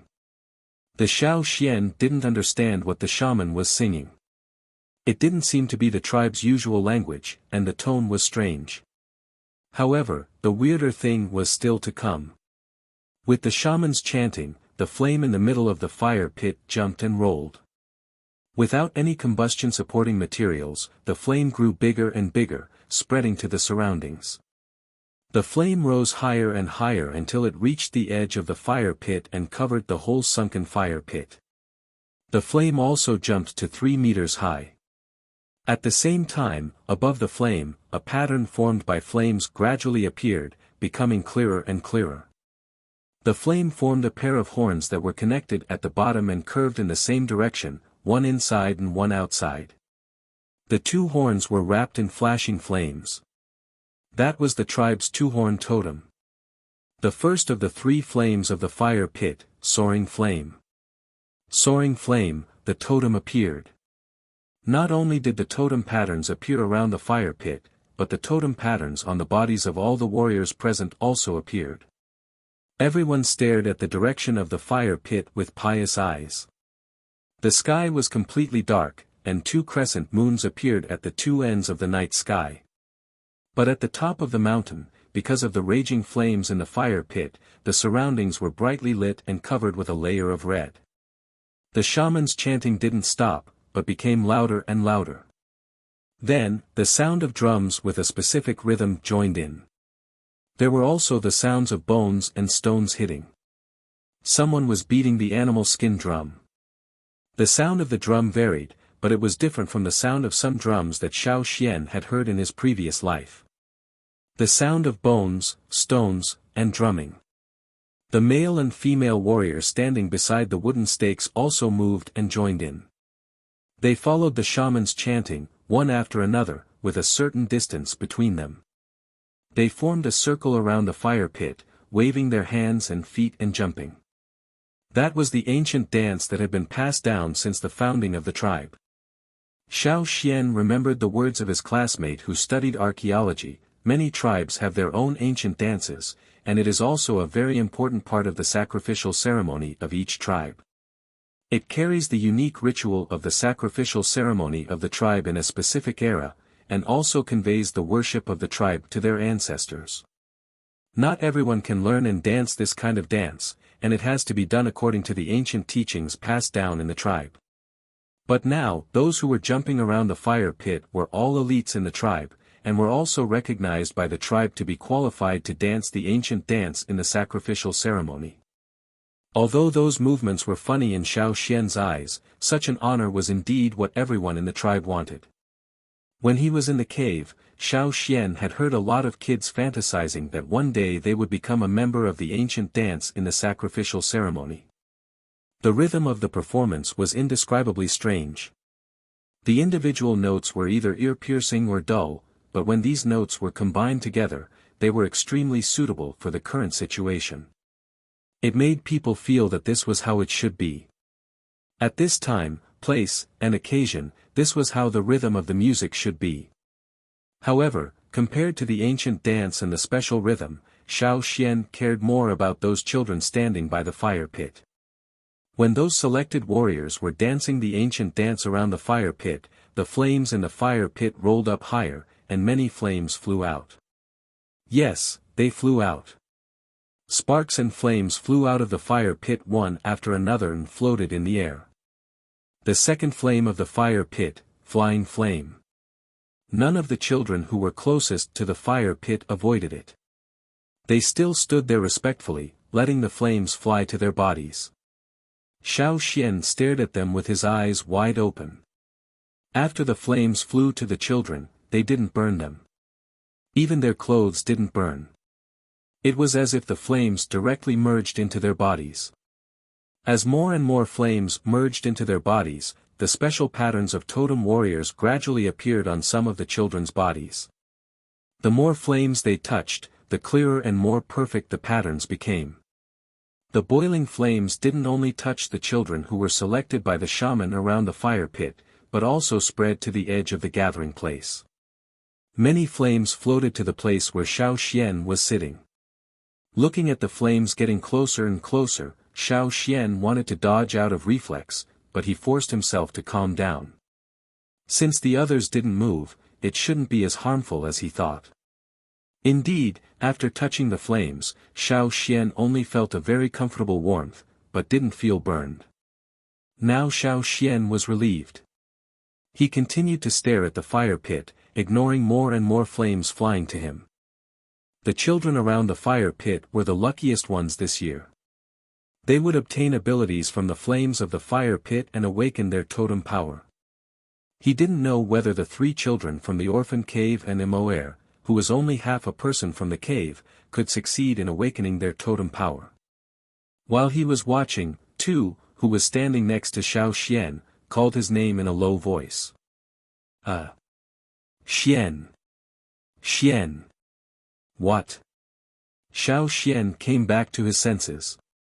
He moved his eyes away from the fire pit, only to find that the children around him were looking at him as if they had seen a ghost. What's wrong? Xiao Xian was confused. He was so absorbed in watching that he didn't pay attention to his surroundings. Several children around him hurriedly stepped back, still looking at Xiao Xian in horror. Tu swallowed his saliva and said, You're on fire, on what? Xiao Xian was still confused. What was he talking about? What am I on fire? You're on fire. Chapter 23. Xiao Xian's first reaction upon hearing Tu's words was disbelief. Even if he had been staring at the fire pit and did not notice the flames floating over, he was not so slow that he could not feel the burn. What did he mean by, "I'm burning"? How could he not feel anything if he was burning? To be on the safe side, Xiao Xian had stared at the flames on his body to make sure that there was no problem before he shifted his attention. The people around him were fine, even the dozens of children closest to the fire pit. Now you're telling me that I'm burning? However, even if Xiao Xian did not believe it, he could tell from the way the children around him were looking at him that things were getting serious. He looked at his hands. There was no problem. There were no sparks on his legs either. Xian. Head. Xiao Xian froze and raised his hand to touch his head. He touched it but did not feel anything unusual. He touched it again but still did not feel anything. His hair was not burnt and there was no smell of burning. However, when he glanced up, what the fuck? When Xiao Xian could finally see the fire above his head, it had already spread. Originally, it was only a small cluster of flames on his head, but now it looked like there was a bonfire on top of Xiao Xian's head. Moreover, as more and more flames floated over from the air, the flames gathered on top of Xiao Xian's head grew bigger and bigger, gradually spreading downward. Xiao Xian could feel the obvious flames on his head. He could see that the hair near his forehead was gradually wrapped in flames, but he did not feel any pain at all. He also did not feel anything unusual when he touched it with his hands. He took off his fur coat and patted it on his head twice, but it was useless. The flames still maintained their momentum of expansion. The flames flew over and sank into Xiao Xian's arms, legs, and torso, but seemed to have transferred to his head. However, after the initial panic caused by the sudden change, Xiao Xian quickly calmed down. This was not the world he was familiar with, so he could not make inferences based on his original ideas. Since it was the fire from the fire pit and he didn't feel any burning pain, Xiao Xian didn't use his leather jacket to struggle against the fire. He stood there thinking about what to do next. The people in front of Xiao Xian didn't pay attention to them as they were all focused on the fire pit. However, the people standing behind Xiao Xian were different, especially some middle-aged and old people. They had attended the sacrificial ceremonies of the snow festival many times, but they had never seen someone like Xiao Xian. At the same time, the sorcerer singing beside the fire pit paused slightly and continued to host the ceremony. He could not leave now. He had to stay here. The ceremony of the fire pit was only 2/3 done. The remaining 1/3 was the most important part for him. Perhaps for the warriors in the tribe, the second flame was the most important and eye-catching one among the 3 flames of the fire pit. When the second flame appeared, a new batch of totem warriors would appear in the tribe. The hunting team, which had lost some warriors last year, was also keeping an eye on the second flame, waiting for those kids to become totem warriors and join their team. But for the shaman himself, the number of totem warriors was only a small factor. What he wanted to see was the situation of Yan Zhan, the last flame. However, even if the shaman couldn't leave, he couldn't just ignore what was happening over there. So, while the shaman was still chanting, he gave Chief Ao a signal. Chief Ao, who was standing not far from the shaman, had already noticed the abnormality over at Xiao Xian's side. At first, he was hesitating whether to go over or not. After all, the shaman knew more about the sacrificial ceremony than he did. If he acted without the shaman's permission, it would bring unimaginable consequences to the ceremony. As the chief of the tribe, he had to consider the whole situation, not just a few people. After receiving the signal from the shaman, the chief signaled the others to continue. He then flashed towards the place where the abnormality was happening. Because the others were all staring at the fire pit, and the chief was moving too fast, not many people noticed it. Xiao Xian was thinking whether to let the fire get bigger and bigger, or to call for help. Without a doubt, Xiao Xian cherished his life. If it weren't for the fact that he didn't feel any real harm, he would have already called for help. But now, the fire didn't burn him, and it was the most important occasion of the year in the tribe. Even the arrogant warriors in the tribe had now restrained themselves. If he shouted now and ruined the ceremony, what would he do if the whole tribe hated him? There was only one tribe in this area, and he was all alone now. He couldn't be abandoned. While he was thinking, he suddenly felt darkness in front of him. Xiao Xian raised his head, and met the chief's confused eyes. There were so many people on the field, but Xiao Xian didn't hear the sound of people moving to make way. But now, the chief appeared here quietly. He was just by the fire pit. The other children around were quite nervous, and their minds were no longer on the fire pit.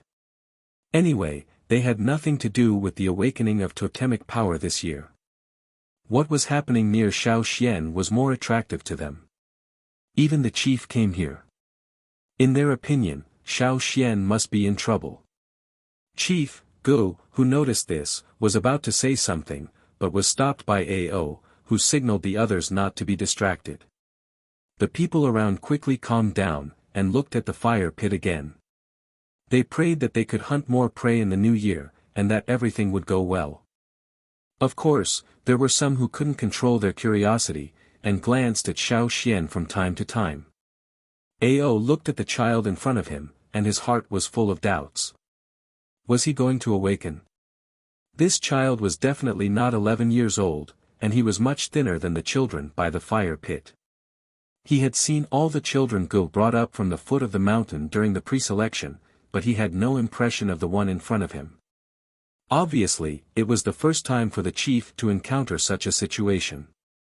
However, since the shaman had signaled him, he just needed to take him there. Don't be afraid, the flame of the fire seed won't hurt people. Ao comforted him in a low voice, and then grabbed Xiao Xian's animal skin coat and lifted him up. Xiao Xian lowered his head and pondered, so he didn't notice how the chief walked from the fire pit to the side of the field, but now he knew. Ao directly jumped up and stepped on the shoulders of the people present. He looked tall and strong, but his jump was very light. He carried a person as if he was weightless, and floated over the heads of the people in the tribe. Before Xiao Xian could catch his breath, he was already by the fire pit. Ao asked Xiao Xian to stand with the other children by the fire pit, and stepped back to where he stood before. Another child by the fire pit naturally attracted the attention of the people who had been staring at the fire pit. Some people wanted to whisper to the people next to them, but Ao glanced at them, and they hurriedly stopped. A young warrior who was performing the ancient dance almost made a mistake because he was distracted. He hurriedly repented in his heart, calmed himself down, and continued to dance seriously. However, more people couldn't help but feel confused. Was the child who had just been added also going to awaken his totemic power? But why wasn't he selected in the pre-selection? Was he too young? No one doubted the shaman's ability, so they only thought about his age. In addition to his age, it could be that the people at the foot of the mountain made a mistake. What on earth happened? Why was there a ball of fire on the child's head? When everyone was confused, Ao, who had returned to his original position, moved his eyes away from the fire pit, and looked down at the hand that had just held Xiao Xian. That vigorous hand that had hunted countless prey had already turned red from the heat. What did he just say to the child? The flame of the fire seed won't hurt people. Chapter 24. Because of the Xiao Xian's participation, the ceremony was different from the previous years. Even though the people in the tribe had their own thoughts, they were more concerned about the children who were awakening their power by the fire pit. Sai felt the obvious changes in his body and the totem patterns on his arms. He was overjoyed, but at this moment, someone suddenly joined him, so he naturally noticed it. Sai turned his head and saw Xiao Xian shrouded in a ball of fire. The road of injustice is narrow. Wasn't this guy still young? After today's snow festival, he would only be 10 years old. Why was he here? Looking at the man who was 2 years younger than him, Sai was surprised and doubtful. Thinking of the time when he was beaten up by a group of people before the winter, Sai was full of anger. At first, he was very excited to be asked to stay by the shaman. He planned to follow the hunting team to hunt for a bigger beast after awakening his totem, and then walk around the cave for a few laps. But now, what happened? Since Xiao Xian was thrown into the room, he had noticed that Sai was standing next to him. However, he was not in the mood to argue with this kid. Before, Xiao Xian had been watching from afar, but now he could finally feel the tribe's fire pit at a close distance. He felt like he was in a sea of fire, but he did not feel burned. He only felt warm all over, and the coldness of the winter was gone. The totem patterns on the children by the fire pit were red, as if the flame had entered their bodies and awakened the power sleeping in their flesh and blood. They were more restrained. But Xiao Xian's totem pattern was much fiercer. The ball of fire that had gathered on top of his head had spread to the bottom of his body. Xiao Xian's eyes were filled with the color of fire. He did not know whether it was the fire from the fire pit or the fire from the top of his head. Xiao Xian felt a little pain in his head, and his body temperature was rising. The heat gathered in between his eyebrows and began to spread from there to his forehead, face, neck, torso, limbs. Without a mirror, Xiao Xian could not see the changes on his face. But since the totem patterns on the other children's faces were red, he should be the same. Xiao Xian felt the heat spreading from his shoulder to his arm. He looked at his arm. Previously, because there was a fire on his head, he took off his animal skin coat to extinguish the fire.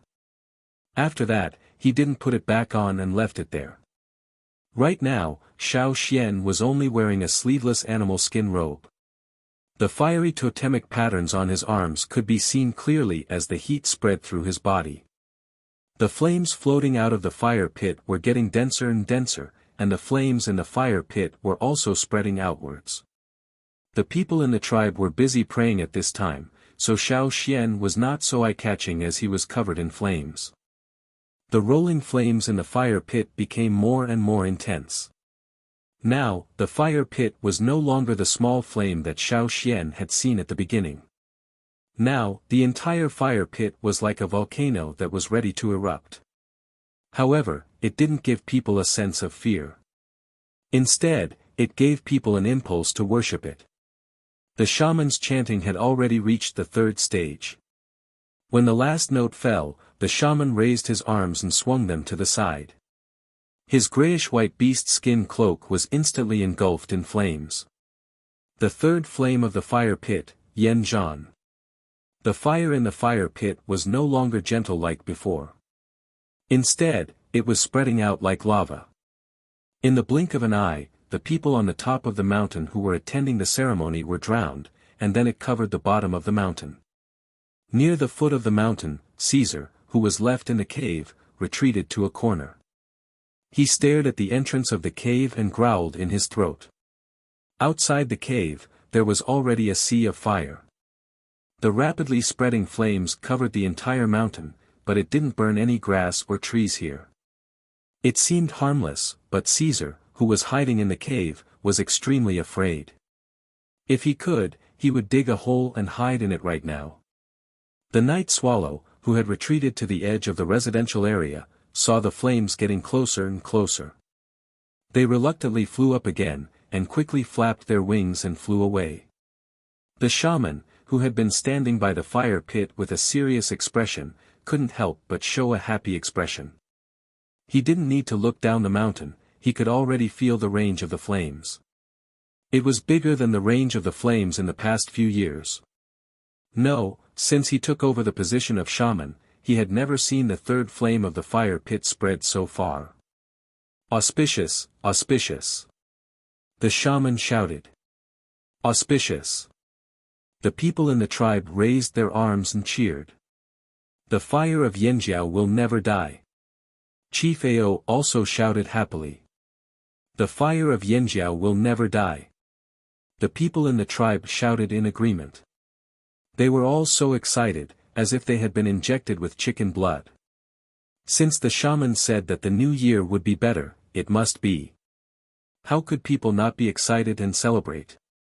The spreading flames lasted for about half an hour, and then gradually began to dissipate from the foot of the mountain to the top. At last, only the flames in the fire pit were still burning and surging. The totem above the flames was still there. After that, the scene was not so serious, and became much more relaxed. The people in the tribe needed to vent their excitement, so they gathered together and walked down the mountain, chatting and laughing. When they went back, they found their close friends and relatives to roast some meat and drink some fruit wine. After eating and drinking, they had a good sleep to welcome the new year. Gu also took the children in the cave to walk down the mountain. They didn't need to worry about being attacked by the night swallow. Tonight, no birds or beasts would enter their residence. Of course, the Caesar was an exception. Unlike most of the people in the tribe, Xiao Xian and the other children who had awakened their totemic power had to stay on the mountain for a while. They needed to receive the shaman's second teaching. Of the nearly 80 children, except for 4, all awakened their totemic power successfully. The other 4 children left with disappointment, but when they thought that they would definitely awaken their totemic power next year, they were not so depressed. Xiao Xian and the others stayed by the fire pit. After the other people in the tribe left, they were led to a stone house by a few warriors. This stone house was much sturdier than the wooden houses Xiao Xian saw at the foot of the mountain. It was also much more spacious. 70 children didn't feel crowded inside. After awakening his totem power, it seemed that every breath he took had become much easier. Every muscle and every bone in his body seemed to have been reshaped and was filled with strength. Even if his entire person did not look much different from before, there had already been a qualitative change inside. However, Xiao Xian was still a little depressed. He looked at the other children, who were either talking about their awakening or gesturing with their hands and feet. If it weren't for the others watching, they would have competed with each other on the spot. After carefully looking at the people around, Xiao Xian took a few steps forward and poked the person who was bragging to others. "Hey, you there!" "What?" Sai, who was interrupted, turned around and saw Xiao Xian. He didn't finish his sentence, so he took 2 steps back vigilantly. Perhaps he felt that it was too embarrassing to take 2 steps back, so he took another step forward. "What are you doing?" Sai asked, his eyes still full of vigilance. Before his awakening, he was taller and stronger than Xiao Xian, but he was still beaten down several times. After his awakening, he didn't dare to underestimate Xiao Xian anymore. "After your awakening, did your vision change?" "Vision, that is, what you see, compared to before your awakening, is there any change?" Xiao Xian asked. Hearing Xiao Xian's question, Sai raised his chin and said proudly, "Of course there is a change." The other children, who Xiao Xian didn't know, heard them talking about this topic, so they also joined in. They talked about how far they could see in the dim light. Compared to before their awakening, their hearing, smell, and vision had improved greatly. Xiao Xian was the only one who kept silent. He couldn't help it. He couldn't tell others that the people around him were all skeletons. Chapter 25. Xiao Xian felt something was wrong when the ceremony ended. He had been staring at the fire in the fire pit when he realized that almost all the totems on his body had appeared. Since he knew that all the changes that happened to him were for the sake of awakening his totemic power, Xiao Xian was not worried anymore. However, when he stood beside the fire pit, Xiao Xian felt a sense of familiarity with the fire in the fire pit. He did not know if the other kids who had awakened their totemic power felt the same as him, so he could not ask anyone for details. So he just stared at the fire in the fire pit and studied it. When the shaman announced the end of the ceremony, Xiao Xian moved his attention away from the fire pit and was about to tease his old enemy Sai. However, when he turned his head, he saw a skeleton standing next to him. Xiao Xian was so scared that he almost kicked it. Looking around, the people walking in the tribe, the warriors who had finished their dance, and the kids who had just awakened their totemic power standing around the fire pit were all skeletons. Xiao Xian could not recognize them. The ones who were talking, walking, and moving their arms and legs were all skeletons. Xiao Xian was confused. He did not know whether it was his problem or all the awakened totemic warriors were the same. When he talked with Lang Jie and Mai, he only knew that the totemic warriors would grow faster after awakening, and their physical strength and reflexes would be greatly improved. However, he did not ask if he could see skeletons. Who would have thought of that? But now, Sai and the little warriors beside him did not mention anything about seeing skeletons. Just now, the two in front of him were talking about a piece of dried meat hanging outside the stone house, and did not mention bones at all. So, it seemed that he was the only exception. He was different from others when he awakened, and he was still different after awakening. What if he saw skeletons all the time? Would the people he dreamed of at night all be walking skeletons? Damn it! Just thinking about it made his hair stand on end. Xiao Xian scratched his head. Now he could only see bones in his arms. He did not see any flesh at all. Motherfucker. As for how he recognized Sai earlier, it was because he had fought with Sai many times in the past. His first impression of him was that he was familiar with him. The second reason was his voice. When Sai bragged to others, he was not reserved at all. He was always in a state of excitement after his successful awakening. When he spoke, it was as if he was afraid that others would not be able to hear him. If it were not for these two reasons, Xiao Xian would not have recognized him so quickly. The warrior who led them here had left, and the shaman and the chief had not arrived yet.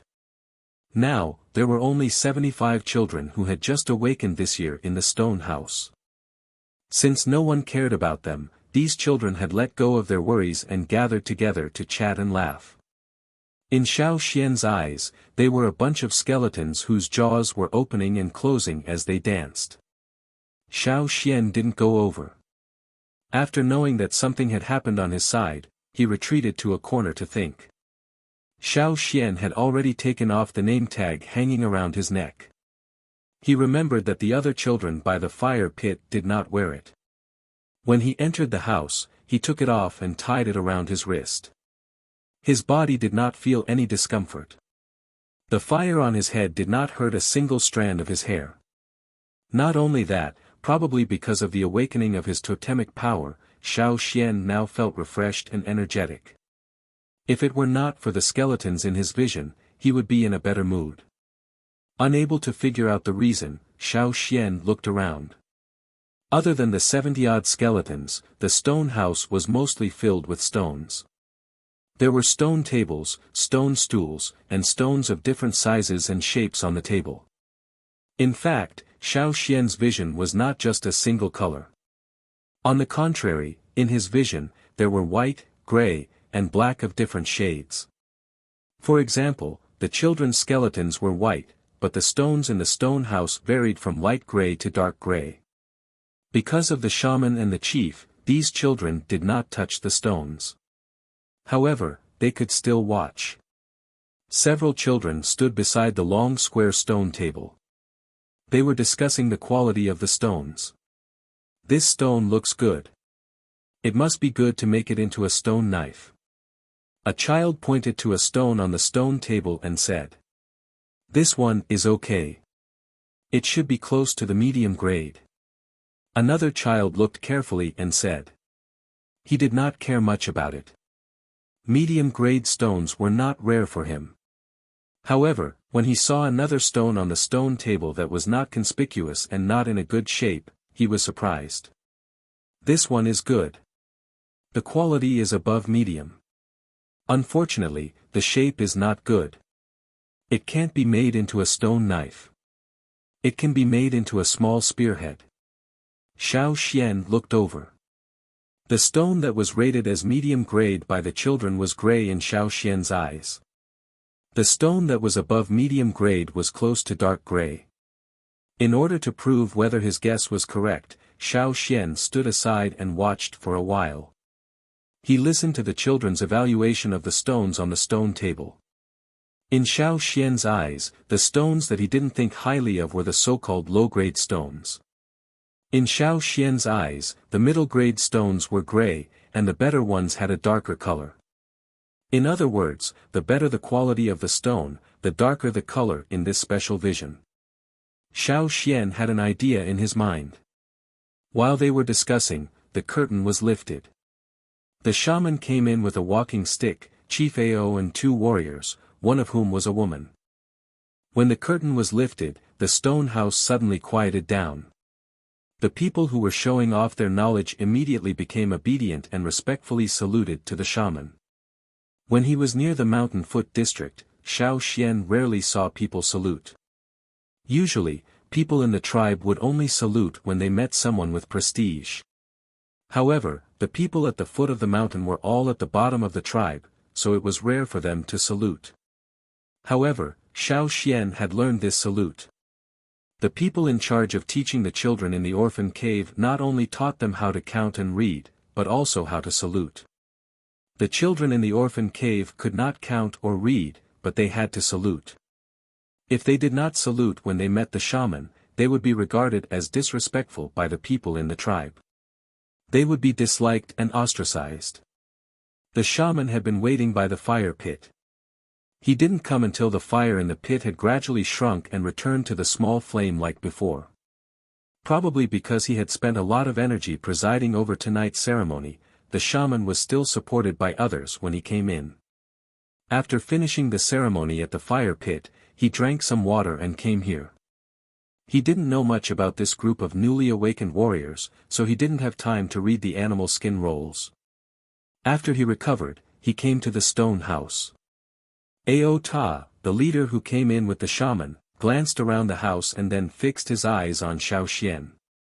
The red burn on his hand hadn't disappeared yet, and he didn't have time to tell the shaman about this strange thing. A warrior put a stone bench in the middle of the stone house, and another female warrior helped the shaman sit down. The shaman took a deep breath and looked at the newly awakened warriors with a kind look. He was very pleased. Every year when he saw the newly awakened warriors, he always had an irrepressible pride. Good, very good. You will all be the real brave warriors of our Yanjiao tribe. The shaman said slowly. Praised by the shaman, the children's faces turned red, and they couldn't wait to shout to vent their excitement. After looking around, the shaman asked, "Who is the last child to join us today? Stand over here and let me have a good look." The people in front of Xiao Xian stepped aside immediately. Except for Xiao Xian, the other children had stayed with the shaman for a while, so they had some impression of him. The only one they didn't know was Xiao Xian. "So it's you. Come closer and let me have a look." The shaman looked at Xiao Xian and said. Xiao Xian took a few steps forward and stood in front of the shaman. He wanted to see what the old shaman would say. Would he mention Caesar? Would he feel guilty for not asking about him for nearly a year? Didn't he know that it was hard to raise a wolf? Xiao Xian looked at the old skeleton sitting on the stone bench, and the shaman looked at Xiao Xian carefully. He still looked pleased and kind. "You, what's your name?" "Xiao Xian." Obviously, the old shaman didn't recognize him. Chapter 26. My name is Xian. Xiao Xian told the shaman his name in the tribe. Now he could only see the bones, but he could not see the shaman's facial expression. However, the shaman paused after hearing the name, as if he was thinking about something. Xiao Xian knew that he probably did not remember it. After a while, the shaman said something, but he did not continue to ask about Xiao Xian. "Well, you can stand with your companions." Xiao Xian did not say much. He did not show any dissatisfaction on his face, but in his heart, he had already curled his lips. Did this old faker have a bad memory? Did he forget? Well, since you have awakened your totems and obtained the power brought by the awakening, then the first thing you need to know is how to use this power. The shaman explained slowly. This is the turning point of your life. From now on, you are a real totem warrior. However, this is also a new starting point. How far you can go in the future depends on you. Do not be careless. You can stay in the initial stage, or continue to grow like those excellent warriors in the tribe. When the shaman said this, he especially looked at Chief Ao, indicating that this was a model for the young warriors. As the chief, Ao was naturally powerful, far more powerful than most of the warriors in the tribe. Because of the worship of power, many newly awakened warriors naturally idolized Ao, including this group of young warriors. As totem warriors, the first thing you need to know is how to find the source of power in your body. This was the main purpose of the shaman to let these young warriors stay tonight. The source of power exists in your bloodline. It is just that when you are young, it has always been asleep. One day, when the time is ripe, under the call of the flame seed, it will gradually begin to awaken. Close your eyes, throw away all distracting thoughts, follow the power in your body, and you will naturally see it. The stone house began to warm up. Everyone sat down and closed their eyes according to the shaman's instructions. Xiao Xian did the same. When his mind was empty, he found that a figure gradually appeared in his sea of consciousness. It was a pair of horns wrapped in flames, which was the totem of the tribe. In addition, there was an egg-shaped thing, shining white light, which wrapped the totem inside. Egg-shaped, I see it. A child could not hold back his excitement, and opened his eyes. It's a totem. Another child cried out. I saw it too. Me too. Everyone scrambled to say one after another, fearing that the shaman would misunderstand that they could not see the source of power, and that they would be regarded as stupid totem warriors with no growth potential. The shaman looked around and found that most of the children could find their source of power, except for, Xian, have you found it? As soon as the shaman spoke, all the other children immediately looked over. When they were chatting with each other, Sai had told them that Xian came from a cave at the foot of the mountain. After the snow festival, he was only 10 years old. Generally speaking, only a few people in the tribe could awaken their power at this age, and most of them lived near the top of the mountain. They were the descendants of some powerful warriors in the tribe. There was also a saying in the tribe that the earlier one awakened, the more potential one had, and the higher the chance of becoming a powerful warrior like the chief. Before the end of winter, when they were chosen to stay by the shaman, the youngest one was Mao, the eldest grandson of the shaman. Chief Ao's usual hunting weapon was a spear. Countless prey had fallen under his spear, and this spear also represented Ao's countless glorious deeds. Many people in the tribe knew about it. According to the tribe saying, the chief gave the name of his weapon to his first grandson, which meant a lot. Obviously, he had high hopes for this grandson. However, it was clear that in this sacrificial ceremony, the most outstanding one was not Mao, who was recognized as having the greatest potential, but Xiao Xian, who suddenly rose up and was only discovered in the middle of the ceremony. Mao's face was gloomy all the time, especially when he looked at Xiao Xian, with obvious provocation in his eyes, as if he could not wait to fight with him first. Unfortunately, Xiao Xian could only see the skeleton, and could not see the expression on Mao's face at all. As for the provocation in his eyes, it was completely wasted, as if he was throwing it to a blind man. Hearing the shaman's question, Mao also stared at Xiao Xian, expecting Xiao Xian to say no, so that Xiao Xian would definitely be laughed at by everyone. Unfortunately, Xiao Xian did not let them do as they wished. Hearing the shaman's words, Xiao Xian nodded, I also saw it. It's the same as the totem in the fire pit. Since everyone could see it, the shaman was relieved, and continued to spread the knowledge of the origin of the tinder to everyone. While Xiao Xian closed his eyes, and looked at the egg-shaped object in his mind other than the totem. Since no one else mentioned anything other than the totem, that was to say, this white egg was only seen by Xiao Xian himself. Based on this shape, Xiao Xian could not help but think of the strange stone he had held in his previous life, which could neither leave a mark nor be burned by fire. The more he looked at it, the more similar it seemed. If that was the case, then he had found the reason why he was different from the others when he awakened. Speaking of using the totem power, the shaman called Mao over to demonstrate. Give it a punch without using the totem power. Under the shaman's signal, a warrior next to him took out the stone slab he had prepared earlier. Mao walked out with his chest out. Seeing his grandfather, the chief of the tribe, Ao, giving him an encouraging look, he took a deep breath, clenched his fist, and got ready.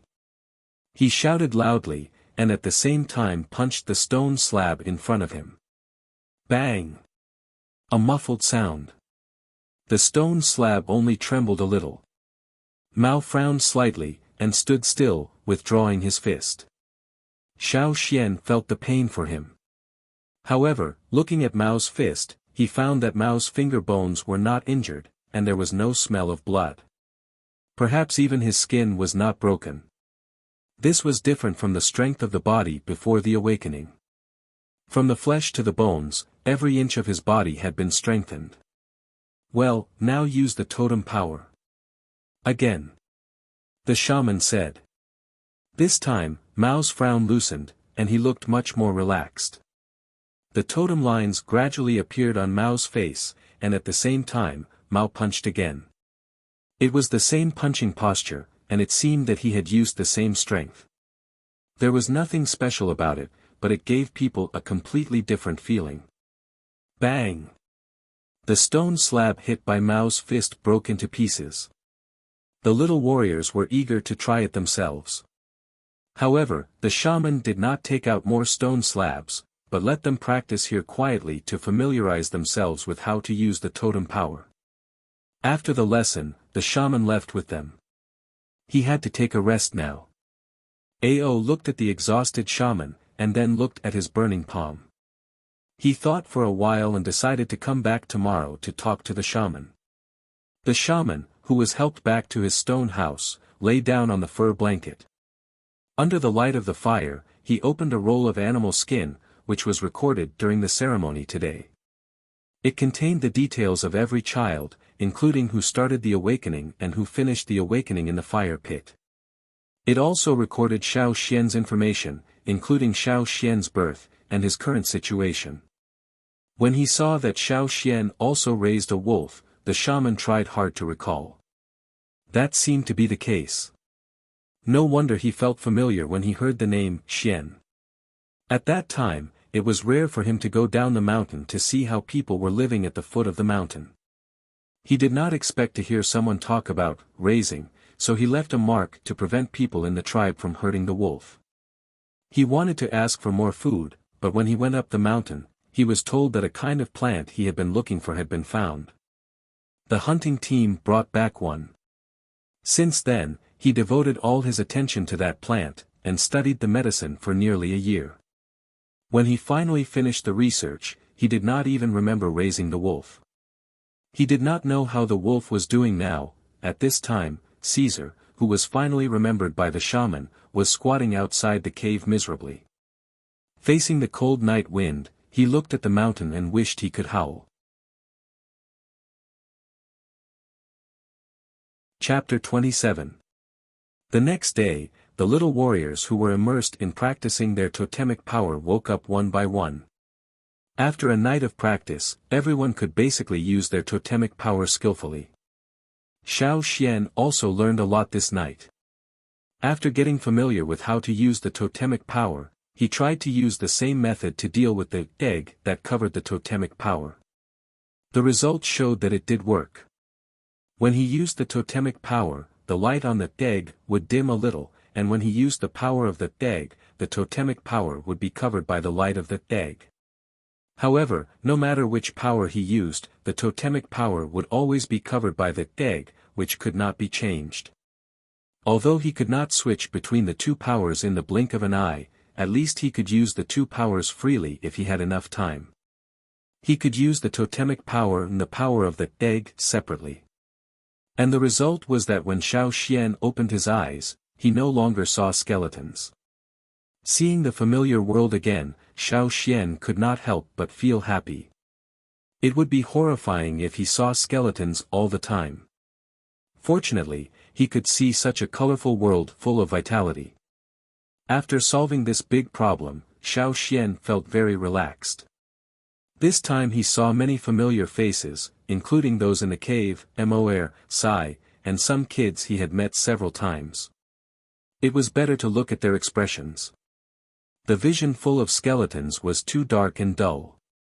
This time, Xiao Xian finally felt Mao's gaze. But even though he saw it, Xiao Xian just glanced at him and ignored him. Mao was also angry to be ignored by Xiao Xian. He wanted to communicate with Xiao Xian, but at this time, the shaman came. Mao could only swallow his anger. He did not dare to be presumptuous in front of the shaman. The shaman asked about everyone's feelings. After confirming that there was no abnormality, he said that they could leave. As for other things, they could only adapt to it in the future during the hunting missions. As the saying goes, a teacher can show you the way, but it's up to you to practice. Even if the starting point is the same, no one can say for sure how much people who awaken in the same batch will grow in the future. Whether or not they can become an excellent totem warrior is not just a matter of words. Xiao Xian admired the old faker very much. Even though the children living in the orphan cave had experienced hunger and hardship for a long time, most of them were ferocious, but they never complained, nor were they twisted by darkness. When they were awakened, they would still be good warriors running toward the bright road. Most of this was due to the shaman. If the chief was in charge of the material life of the tribe, then the shaman was in charge of the spiritual life of the tribe. The responsibility of a shaman was heavy. Not far from the stone house, there were some people waiting there.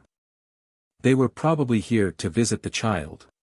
Among them, Xiao Xian saw a familiar figure. It was hard not to see him. That big pig head was too conspicuous. Wasn't that the arrogant little kid with the exaggerated wild pig head he saw when he went up the mountain yesterday? Mao also saw him. The anger on his face suddenly disappeared, and he walked over with a complacent smile. "Brother, have you become a totem warrior?" the kid with the wild pig head asked. "Of course, who am I?" Mao looked even more complacent. So they were brothers. No wonder Xiao Xian felt that Mao looked familiar. The group of little warriors left one by one. Xiao Xian was about to leave too, but he was stopped by the shaman. "Xian, wait a minute." The shaman walked over and handed a pattern plate to Xiao Xian. "You have raised Caesar well. If you have any difficulties in the future, you can come to me." In the morning, the shaman had asked about Caesar's situation, and roughly knew what had happened to Xiao Xian in the past year. The fish incident did not attract much attention in the mountain, and the shaman had been busy developing herbs. Naturally, he paid little attention to it. He only knew about it this morning. However, the shaman was more interested in Caesar than the fish. He knew that he had neglected him. It was rare for this kid to raise a wolf, so he wanted to compensate him. The pattern plate given by the shaman last time was worn on Caesar's neck. This time, he gave one to Xiao Xian. The shaman also promised to send some food to Xiao Xian after his house was built. Xiao Xian did not refuse. He thanked the shaman and left.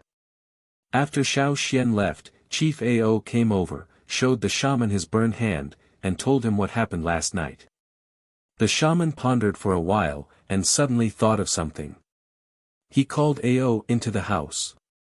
There was no third person beside them. "Now that you mention it, I remember.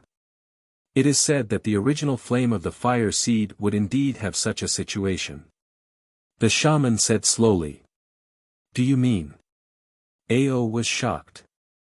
As the leader, Ao naturally understood what the so-called original fire seed meant. Except for the first batch of people who settled here, only the chiefs and the shaman in the tribe knew that the flame of the tribe was incomplete. The so-called flame seed did not hurt others.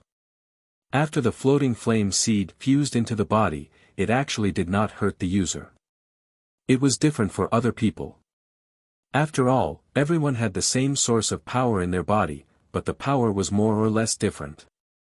When it was awakened, it would naturally protect the user and repel the non-user. The flame of the fire seed did not hurt dead things, but it was different for living things. If people who did not belong to the tribe touched it, they would naturally be burned. Ao was a member of the tribe, so fundamentally speaking, the flame of the fire seed that awakened the source of power was the same. They were all from the tribe, so the repel was not serious. Ao's body was strong, so it was already good that he was not burned. As for the night swallow flying outside, they did not dare to enter the area where the tribe lived that night, because they would be burned or even burned to death if they touched the flame of the third flame. This was the main reason why Gu suggested Xiao Xian to leave Caesar in the cave instead of taking him up the mountain. However, this kind of self-protection was not so obvious after the flame of the fire seed was incomplete. Then, when the flame of the fire seed is complete, does it mean that the awakening is like Xian's? Ao was surprised. Very likely. Keep this a secret for now and don't let a third person know about it. We will discuss it after I read the animal skin scroll passed down. The shaman said seriously. Ao nodded. He also knew that it would take a long time to figure it out, but as long as he knew it was not a bad thing, it would be fine. As for other people in the tribe, if they asked, he would just say it was the reason for the awakening. Xiao Xian, who was walking down the mountain, did not know that his awakening was related to the flame of the fire seed. It was the way of awakening when the flame of the fire seed was complete. Since the chief and the shaman did not ask about the details of what happened last night, Xiao Xian would not tell them the secret. Instead, he continued to play the role of a child who had just awakened. Stretching his muscles and bones, he could hear the sound of bones cracking, but it was not the stiff feeling that came from sitting still for a long time. Instead, he felt that his whole body was full of energy. The depression that had been accumulating in his heart because he had inexplicably come to this strange world also dissipated a lot. When he walked, he felt that his whole body was much lighter. Standing on the mountain and looking into the distance, Xiao Xian could not help but feel a sense of heroism in his heart. Since he could not go back, he would live well here. He swung his arms and quickened his steps. With a light leap, he was already a few steps away. While running, he felt completely different from yesterday. It was said that after awakening, one could walk like a bird and be stronger than a beast. This was not just a boast. Even if Xiao Xian could not do it now, it was not impossible in the future. Chapter 28. Before Xiao Xian went down the mountain, people in the Mountain Foot district had been talking about Xiao Xian's awakening of totemic power. No one had expected that such a young and weak kid from the orphan cave could awaken his totemic power yesterday. Awakening at such a young age meant that he had great potential. Maybe he could become a powerful totemic warrior in the future. Some people tried to figure out why Xiao Xian awakened so early. Some said that it was because Xiao Xian went out to practice every morning, just like the other kids in the mountain. That was why he could awaken so early. Some people also speculated that it was because of the fish. Such a thing had never happened in the Mountain Foot district before. How could Xiao Xian suddenly appear now? But this theory was refuted as soon as it came out. If it was because of the fish, then there were many kids who ate fish. Their own kids ate a lot of fish, and they were 1 year older than Xiao Xian. But they still hadn't awakened their totemic power. So, in the end, people attributed the early awakening to Xiao Xian's practice every morning, and more people were convinced. So, when Xiao Xian went down the mountain, he found that many kids who used to sleep all day were taken out by adults to help carry stones or fish. Xiao Xian knew the reason after asking some people. Well, working was also a kind of exercise. Xiao Xian didn't refute what they said about waking up early to exercise. As for the real reason, Xiao Xian wouldn't tell them. The kids in the orphan cave didn't go out to fish today. Xiao Xian wasn't here, and Caesar didn't go out to dig for stone worms. Even if they had the tools, they couldn't get the bait, so they couldn't catch the fish. There were too many people in the gravel area, so the kids couldn't get any benefits from digging for stone worms. They were always pushed out. Caesar, on the other hand, didn't care what the other kids in the orphan cave said. Some people even gave him half a fish, but he just squatted at the entrance of the cave and didn't look at anyone. He just stared at the mountain. Seeing Xiao Xian return, Caesar immediately became spirited and rushed towards Xiao Xian. If he hadn't awakened his totem power and become much stronger, Xiao Xian might have been pushed down by her. All the kids in the orphan cave were looking at them eagerly. Xiao Xian took Caesar to the gravel field and dug up a lot of stone worms. After a winter of hibernation, the stone worms had also come out of the ground to move around. Today's harvest was quite good. Now that he had awakened his totem power, Xiao Xian would have to go hunting with him in the future, so he could no longer care about the things in the cave. After discussing with Gu, Xiao Xian assigned Tu and Stutterer to manage the team. Tu was good at counting and had a good memory. Now, he was much bolder and could speak fluently. However, he looked too thin and weak. Stutterer, on the other hand, was not good at other things. His body size was obvious. If he was really fierce, the other kids in the orphanage could not do anything to him. The two of them should be a good team to manage the team. After solving the problem in the orphan cave, Xiao Xian saw Lang Jie coming to him with a bright smile. Good boy. Not bad. You awakened your totem power so early. I thought I would have to wait for another 2 years. Lang Jie was very happy. Xiao Xian had asked them if he could join their hunting team if he awakened his totem power. Mai did not refuse at that time. Later on, he even helped Xiao Xian, which meant that Mai also thought highly of Xiao Xian. When they went to attend the ceremony yesterday, they felt it was a pity that Xiao Xian was not old enough this year. Unexpectedly, Xiao Xian gave them a big surprise last night.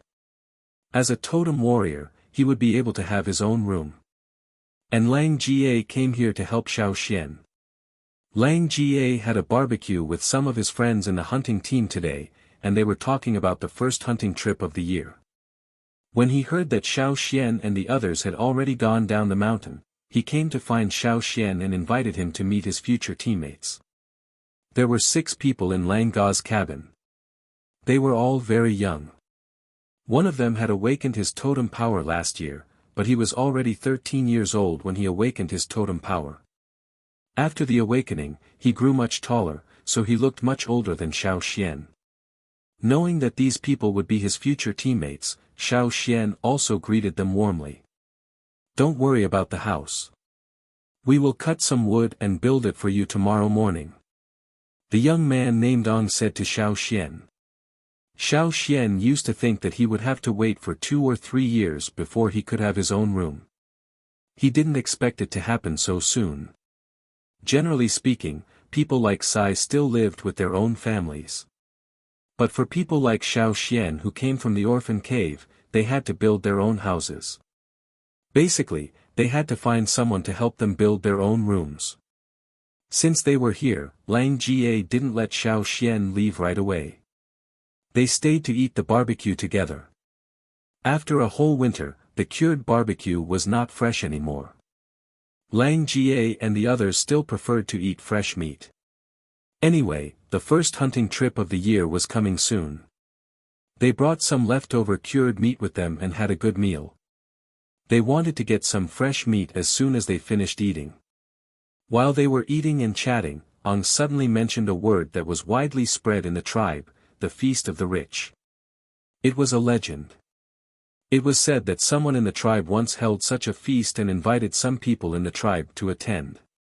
The people who held the feast would compete with each other to see who could provide the most food.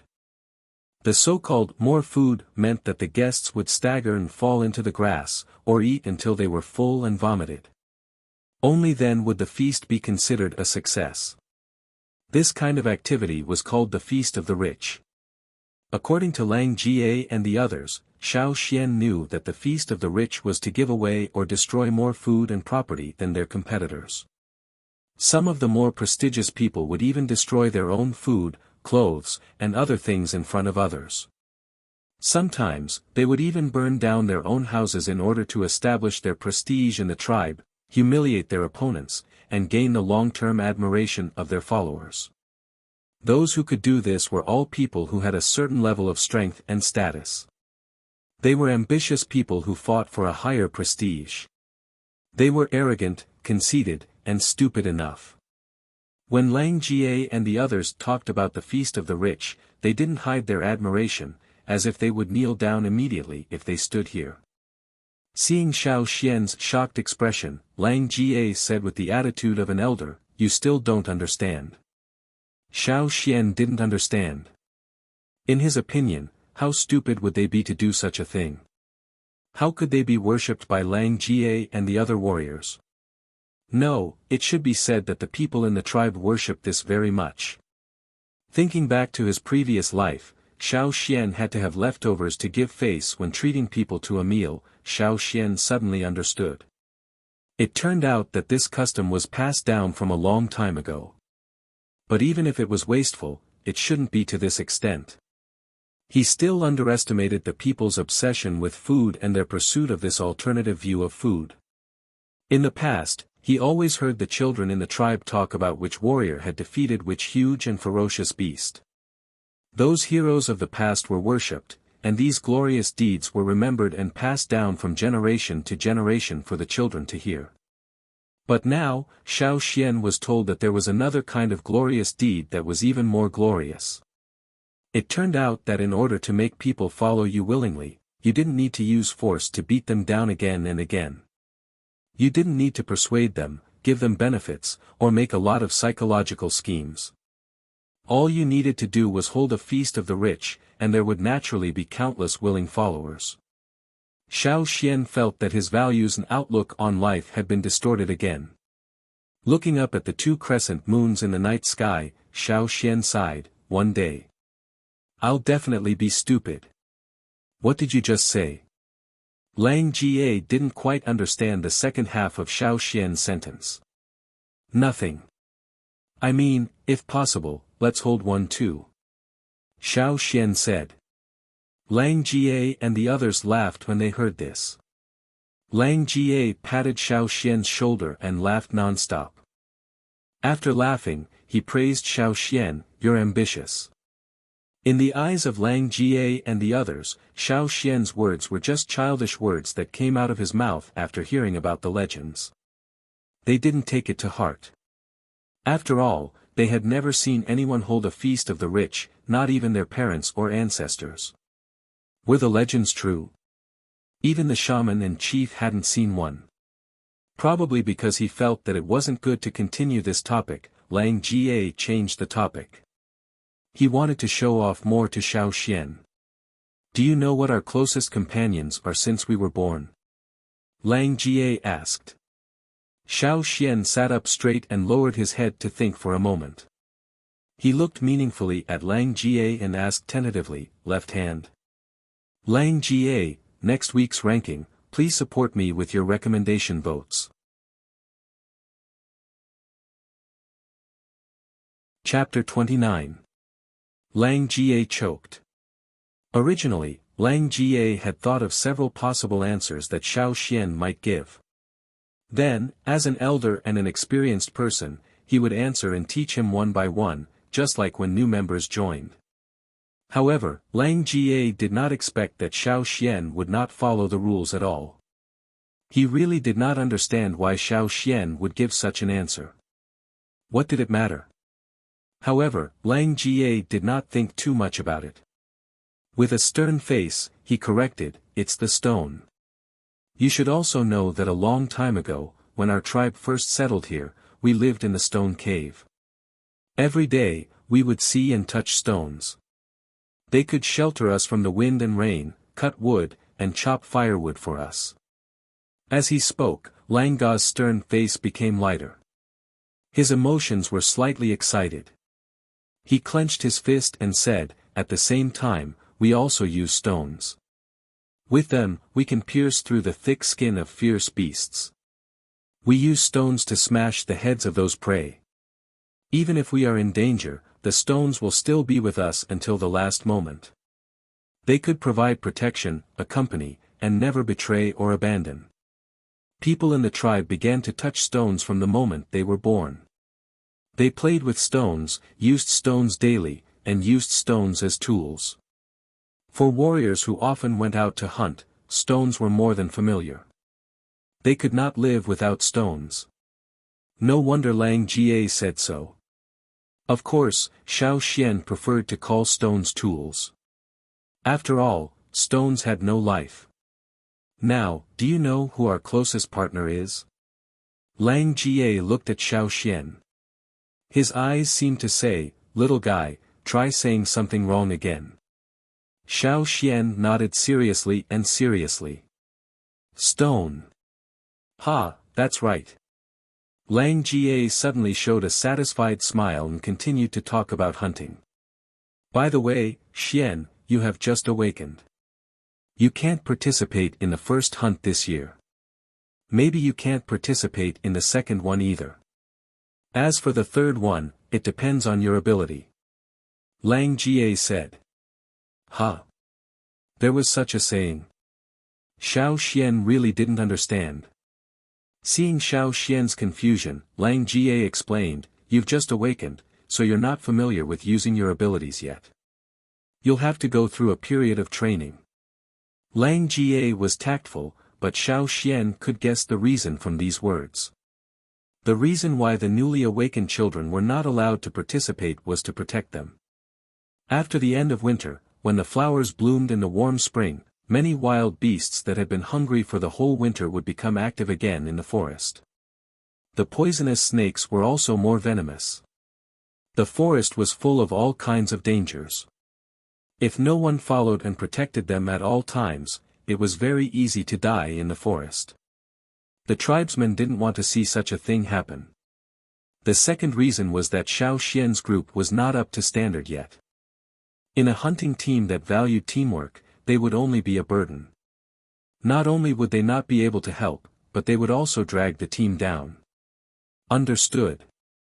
Xiao Xian was not disappointed after he thought it through. Besides, he also felt that they should build a good foundation first. More practice was not a bad thing. He thought that Xiao Xian would be disappointed or unwilling like the other children, but he didn't expect that Xiao Xian would be able to think it through. Lang Jie was relieved. He pulled Xiao Xian over so that Xiao Xian could get to know a few people in the hunting team, and also to talk to Xiao Xian about this. In the past, many children sharpened their knives and wanted to go hunting with them, but they were told that they couldn't go the first 2 times. Many of them made a lot of noise. Usually, in that kind of situation, the children would be disciplined by their elders. After a few punches and slaps, they would become much more obedient.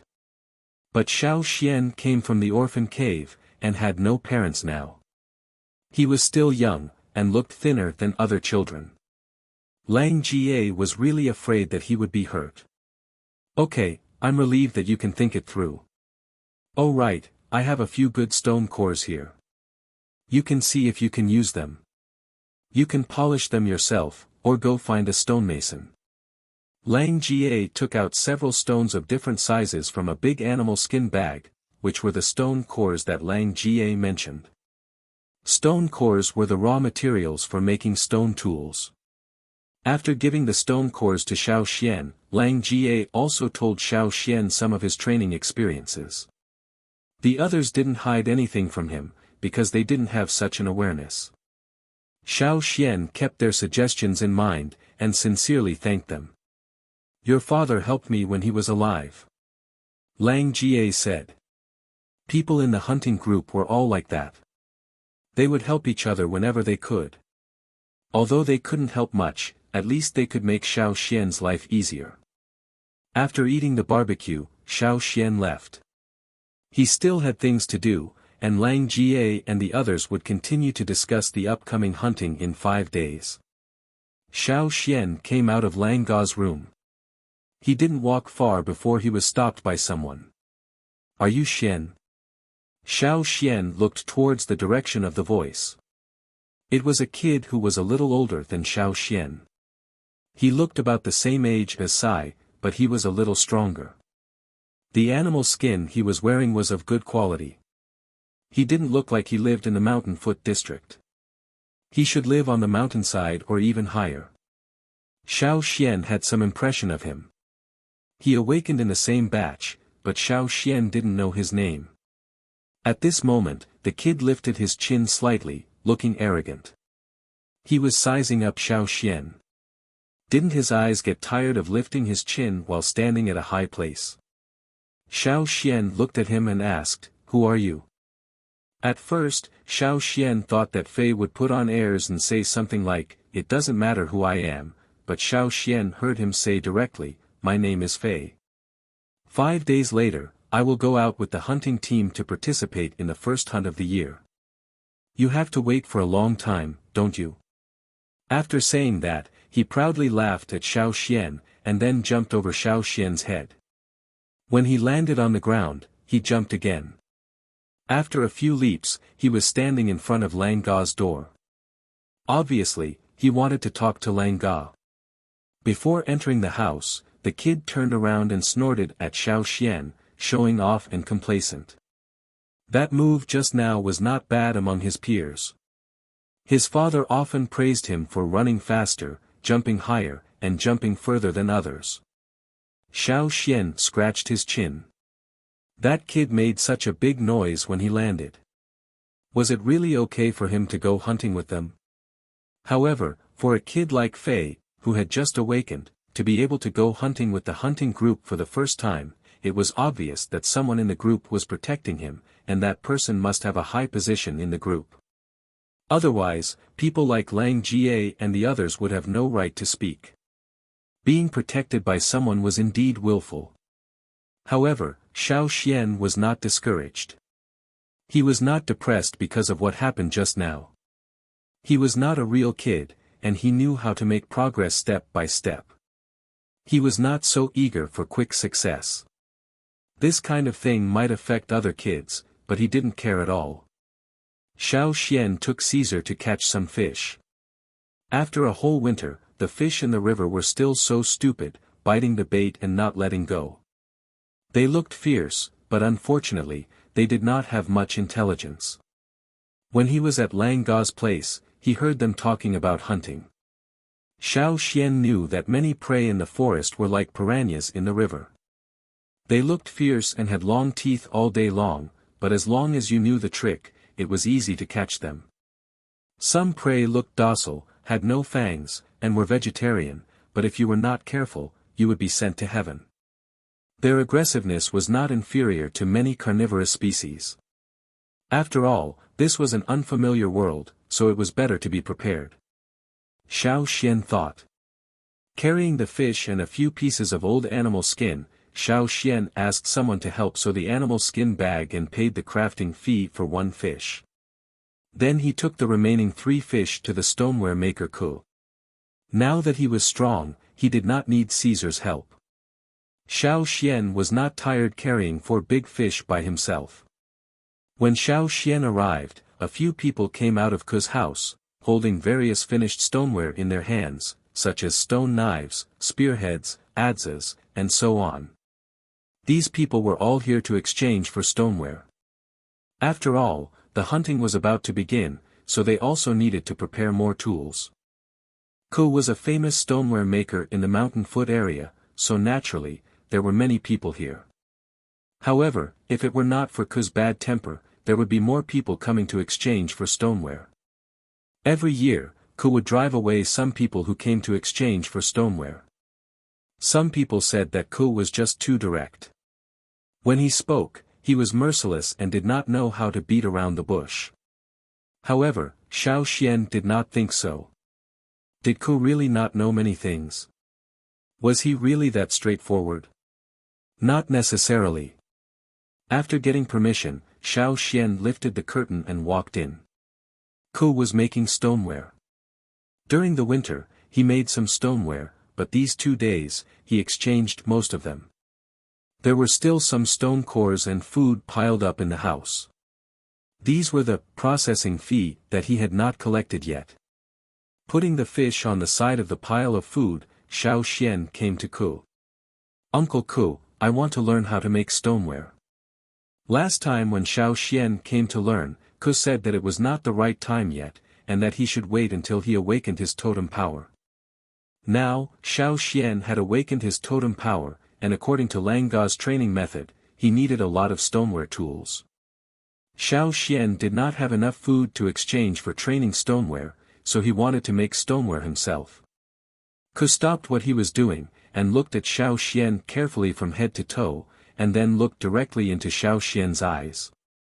Xiao Xian did not avoid it. A few seconds later, Ku handed Xiao Xian a stone hammer, and pointed at a stone core not far away.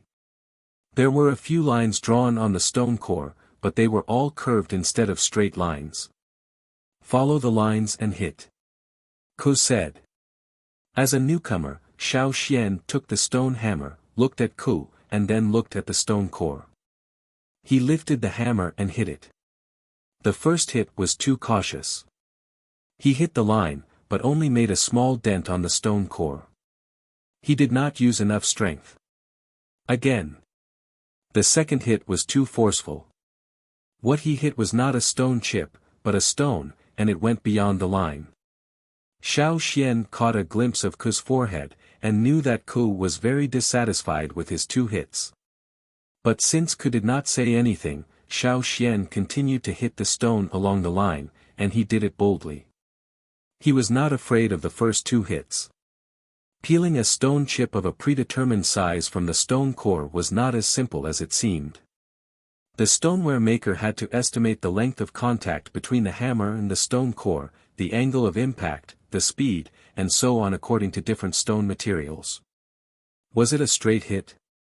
Or a curved hit? What was the material of the stone hammer and stone core? How much strength should be used, and so on, and so on. Ku had told Xiao Xian all these, and Xiao Xian had seen Ku peel the stone chips from the stone core every time he came here. But when he really started to do it, he knew that it was very difficult. A small difference could lead to a huge difference. Again. Xiao Xian hammered again and again, while Ku sat beside and watched silently. Caesar, who was squatting beside, looked at Xiao Xian, and then looked at Ku, who was silent but had a strange look on his face. He moved his legs, moved back, and moved again, and directly retreated to the corner to lie down with the fish. Sorry, that's it. Chapter 30. At first, Xiao Xian would look at Ku's reaction every time he hammered. But after a while, he stopped paying attention to Ku and immersed himself in hammering. The process of hammering required a lot of mental and physical effort. It was not as simple as waving one's arms. Every hammering required a lot of consideration, such as the angle, strength, how to swing the hammer, where to hit, and so on. All of these had to be decided in a short moment. For many people in the tribe, after hammering for a long time and gaining experience, they could achieve the best hammering effect based solely on their intuition.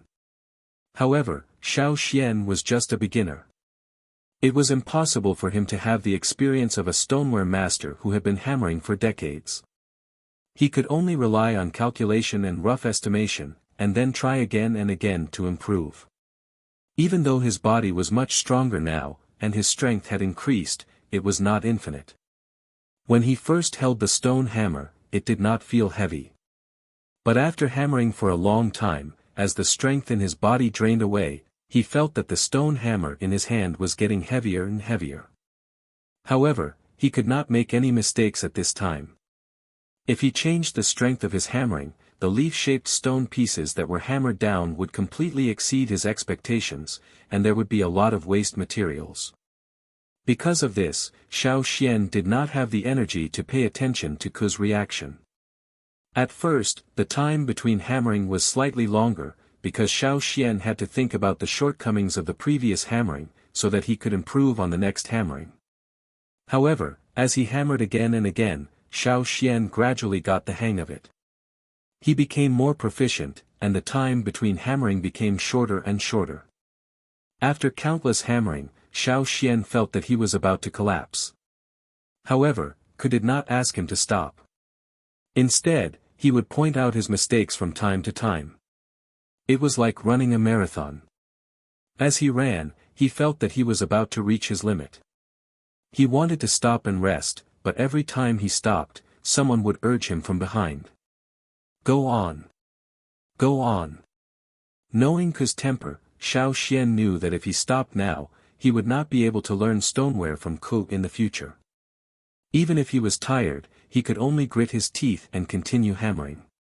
When the last bit of strength in his body seemed to have been drained, Xiao Xian gradually felt relaxed as he hammered. For a moment, he even wondered if this was the feeling of breaking through one's limit. What Xiao Xian did not know was that when he felt relaxed and much of his strength recovered, totem patterns had already appeared on his face. Unknowingly, he had already activated his totemic power. However, he was too focused on hammering and did not pay attention to the totem that lit up in his mind. Ku's attention to attention, he was a lot of people's attention to stone crafting skills, but very few people would use their totem to use their totem power in the process. Some people thought that totemic power was sacred and could only be used for hunting and defending the tribe. Although some people didn't think so, it wasn't easy to control totemic power precisely. Only experienced old warriors could do that. However, people at Xiao Xian's age, or some young warriors like Lang Jie, could not control it well. Once they used their totem power, it was easy to break the stone core into pieces. That was not processing, but destruction. Those who were impatient or irritable would just quit. It was too fucking tiring. If they had the time, they might as well practice their hunting skills. Because of this, Ku was very surprised. Not only did Xiao Xian use his totem power, but he also did not directly break the stone core. Instead, the leaf-like stone pieces were even more perfect. Almost every piece of stone could be further processed, and would not become waste. How rare! However, Xiao Xian did not notice it at all. He was immersed in hammering, and his mind was filled with the experience of each hammering. Then, he would proceed to the next hammering. Therefore, he missed the surprised expression on Ku's face for a few minutes. It was not easy to make Ku, who usually kept a straight face and rarely showed any other expressions, show such a surprised expression even when talking to familiar people. Xiao Xian didn't stop until he finished hammering out the lines. He looked at the ground next to the stone core. Some of the small pieces of stone pieces were gathered into a small pile, and some were scattered on the ground. He looked at Ku, who was still expressionless. Xiao Xian put down the stone hammer, and breathed heavily, waiting for Ku's evaluation. At the same time, he sighed in his heart. It was not easy to be a stoneware craftsman. No wonder there were so many injured warriors in the tribe who could no longer participate in hunting, but only a small part of them became stoneware craftsmen. The rest of the stoneware craftsmen only did it for their own daily life, and to provide stoneware tools for the younger generation. Apart from that, they also had other things to do. For example, Gu was responsible for the logistics of transportation, instead of stoneware craftsmen. Naturally, their skills in stoneware crafting were not as good as professional stoneware craftsmen like Ku. The surprised expression on Ku's face had already calmed down, and he returned to his usual expressionless face. He was still sitting in the same place.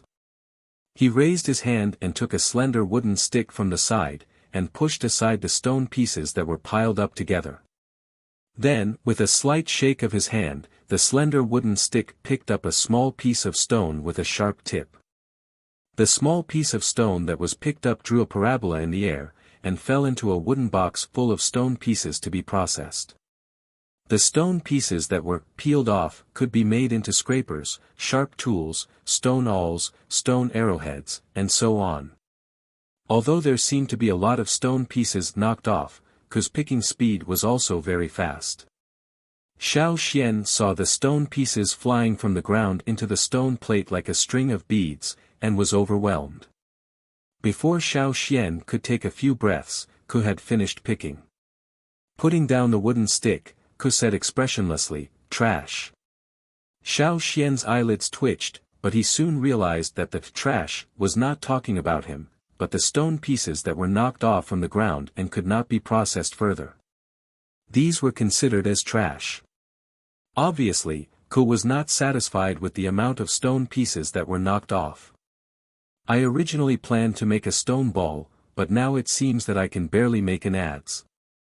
Ku looked at the stone core that had been peeled off with disdain, and said a long sentence, which was rare for him. Xiao Xian suddenly felt relieved.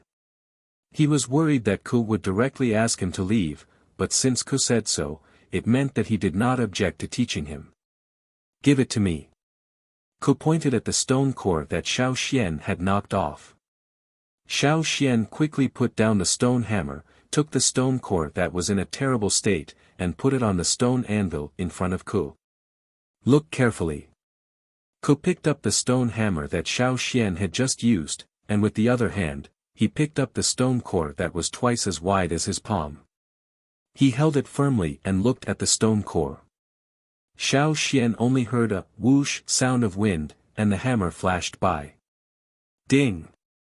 The stone hammer hit the stone core, making a crisp sound. At the same time, a stone piece was knocked off from the stone core and peeled off. The stone piece that was knocked off did not directly fall to the ground, but fell into a wooden box hanging on the wall.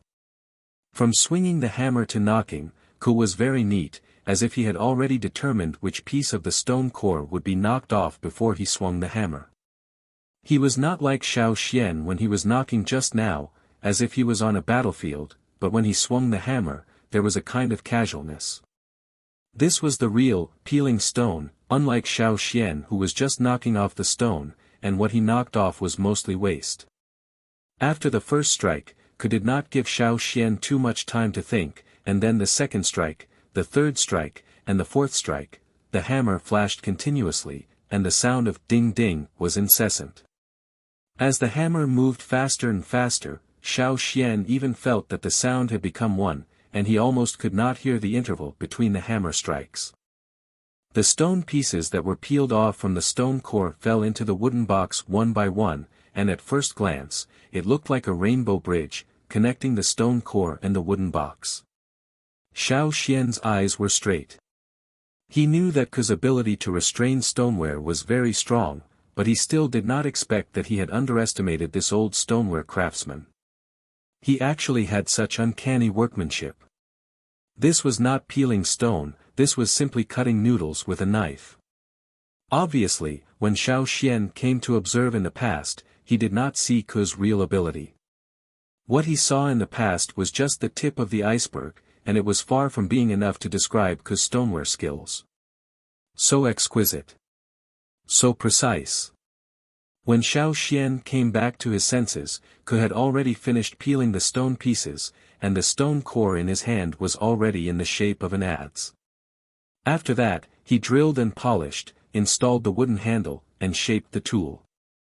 Perfect. Take it. Ku handed the completed adze to Xiao Xian. For me. Xiao Xian took the adze and looked at Ku. Ku had already turned around to do other things, so he took the adze and waved it twice. He had participated in the processing of this adze. Although his skills were rough and unsightly, and he had almost destroyed the stone core, it was still his first time seriously participating in the process. It was also rare for him to see Ku's ultimate skills. For Xiao Xian, it naturally meant a lot.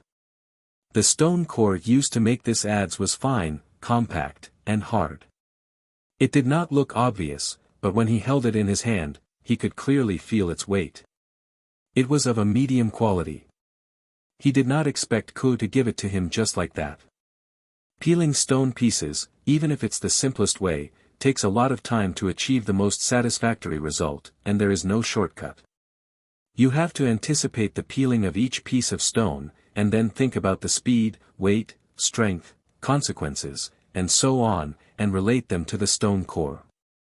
The amount of strength, the best angle, and the thousands of changes in the process from raw material to finished product are all things that cannot be described in words.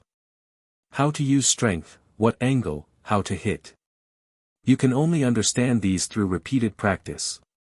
Ku turned his back to Xiao Xian and said. Yes. Stone tools were different from iron tools. One wrong step could not be repaired, and there was no way to reverse it. Once the hammer hit, it was either a success or a failure. The hammer was the final word. Xiao Xian held the adze and bowed respectfully to Ku. Yes, I understand. But, Ku changed the topic and pointed at the dead fish in the corner who were staring at Caesar. You have to know how to summarize when you practice. If you fail, you can, but you have to learn from your mistakes. You can't be like these fish. Understood. Xiao Xian could understand what Ku meant.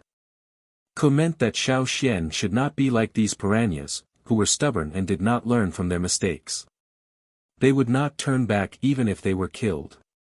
Take one of them away. Ku said. He was driving him away. Oh. Since Ku asked Xiao Xian to take a fish back, it was useless for Xiao Xian to refuse. Without saying anything more, he took a fish, the adze, and called Caesar to leave. Carrying the fish out of the door, Xiao Xian looked at the fish in his hand and thought of Ku's words. He could not help but laugh and poke the fish's head with the adze. Stupid. Fish, are you blaming me? There was one more thing tonight.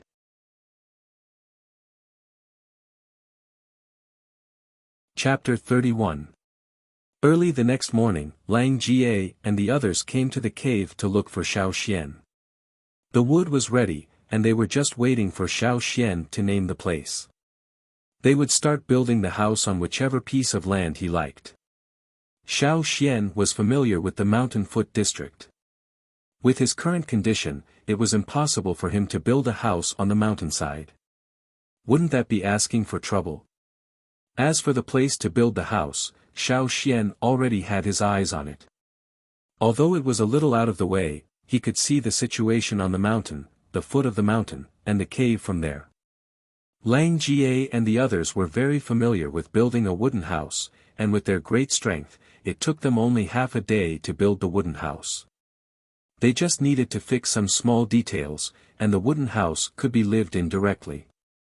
This was the first time they built a house, and the area of the wooden house was only about 40 square meters.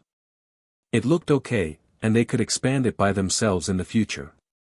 At least they would have their own place in the future. Overall, Xiao Xian was very satisfied. Lang Jie and the others wanted to chop the extra wood for firewood, but Xiao Xian stopped them. He asked Lang Jie to help him build a simple wooden bed.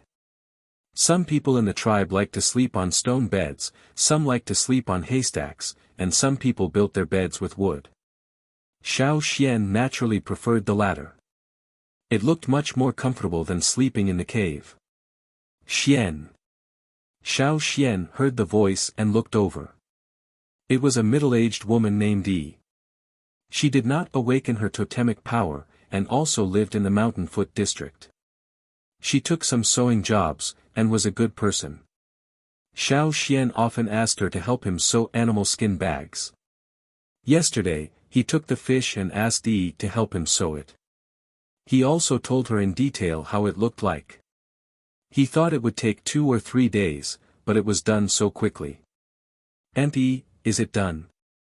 Xiao Xian asked with a smile. "Yes, it's not a problem." Yi handed the things over to Xiao Xian. Because he still had work to do, he did not stay for long. He left after giving the things to Xiao Xian. "What's this animal skin bag for?" Lang Jie, who was chopping wood, asked. "Of course, it's for training." Xiao Xian didn't say much. He took the animal skin bag into the room and put it away. He hadn't tried it yet, so he didn't know if it would work. Lang Jie and the others didn't have much curiosity, so they continued with the final touches of the house. When they were almost done, Xiao Xian invited Lang Jie and the others to stay for lunch. In addition to fish, there were also some plant tubers and fruits. These plants were brought over by Lang Jie and the others. Among them, there were 2 young warriors who lived on the mountainside. They were interested in fish, but they didn't have much time to fish. When it was not their turn to hunt, they would prepare stone tools and train for the next hunt. Moreover, they didn't lack food, so they didn't join the fishing team. "You can all take one back later. I have a lot of fish here." Xiao Xian didn't lie. Yesterday afternoon, after he returned to the cave, he went to the river to fish with the kids in the cave. Usually, as long as he was free and there were no abnormalities in the river, fishing was a simple thing. Those fish were too stupid. Besides, when Xiao Xian joined the hunting team in the future, these kids would have to take care of him. Compared to that, a few fish were a small matter. The young warriors were a little embarrassed, but when they saw that Xiao Xian really didn't care about it, they accepted it. They planned to chop some wood later to strengthen Xiao Xian's wooden house. While they were eating, Gu came over with a big stone vat. "Old Ku asked me to bring it to you. It's to celebrate you having your own house. You can use it to store food or water." Gu put down the stone vat and looked at the wooden house that was almost finished. He said, "Not bad. I wanted to help, but it seems that I'm not needed anymore." Xiao Xian curled his lips. "If you really wanted to help, why did you come so late?" Lang Jie and the others knew that Gu was talking nonsense, but they didn't say anything out of respect for the old warrior. "Hey, is this stone vat for Xian?" Lang Jie asked a stupid question to change the topic. "Yes, old Ku specially made it for Xian." Gu emphasized old Ku and specially when he said that, and looked at Xiao Xian. According to Ji's understanding of old Ku, the old man was naturally very satisfied with Xiao Xian. In the past, old Ku also wanted to teach someone, but unfortunately, all of them were disappointing. They were either impatient or indecisive. When they encountered a medium-high quality stone core, they didn't dare to touch it.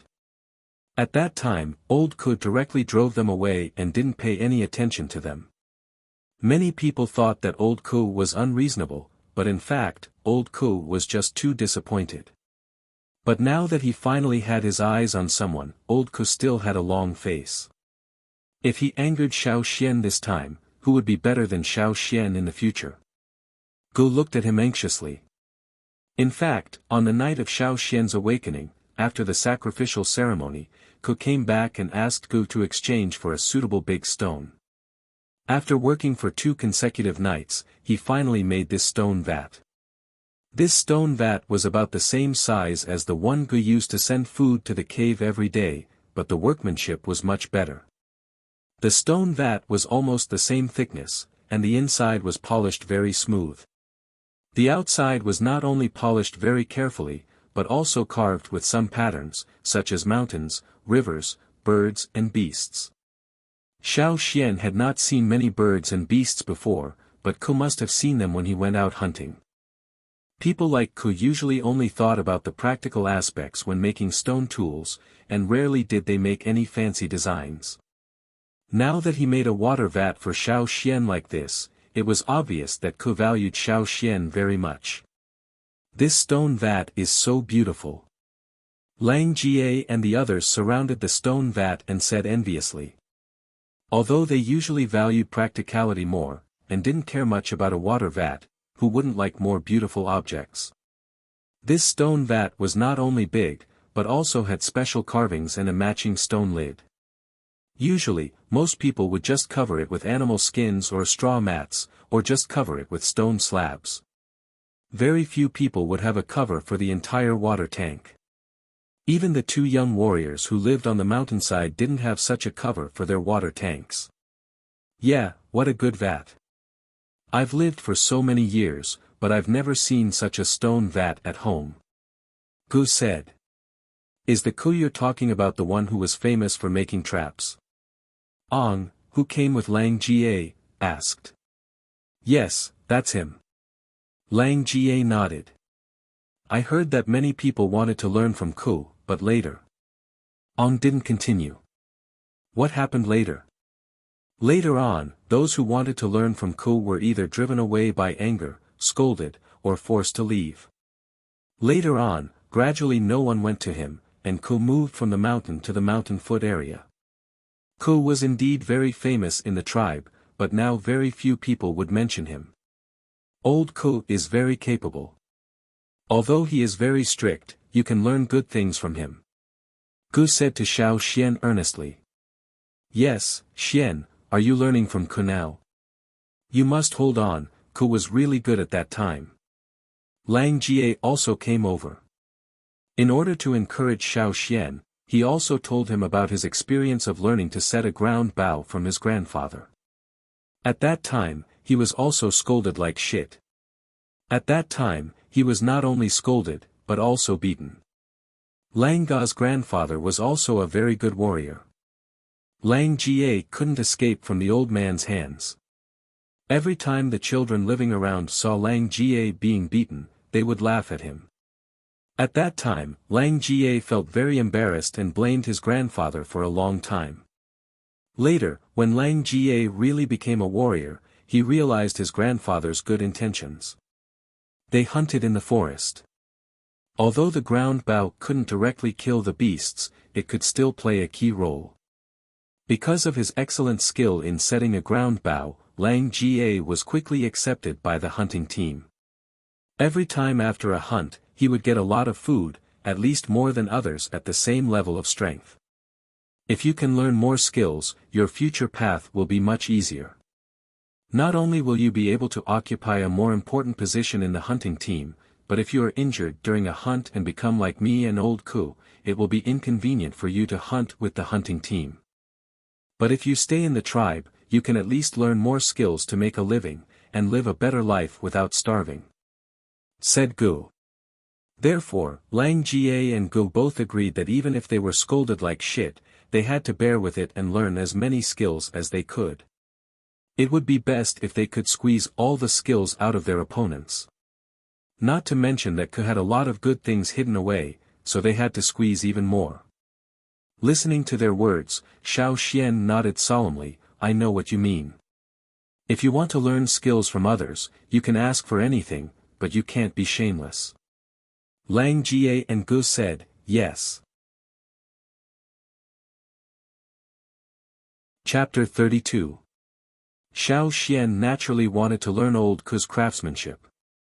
In addition to making stone tools, he also knew how to set traps, which were very useful for hunting. However, it was still too early for Xiao Xian. He had no foundation, so he could only start with the most basic hammering skills, and slowly learn the more advanced ones later. Xiao Xian could feel old Ke's attitude towards Xiao Xian. Old Ke had been helping him since a long time ago, but sometimes old Ke's words could be easily misunderstood. For example, yesterday when he went to old Ke to learn how to make stone tools, he tried to peel off the stone leaves, and was evaluated as useless. People who didn't understand him would definitely misunderstand.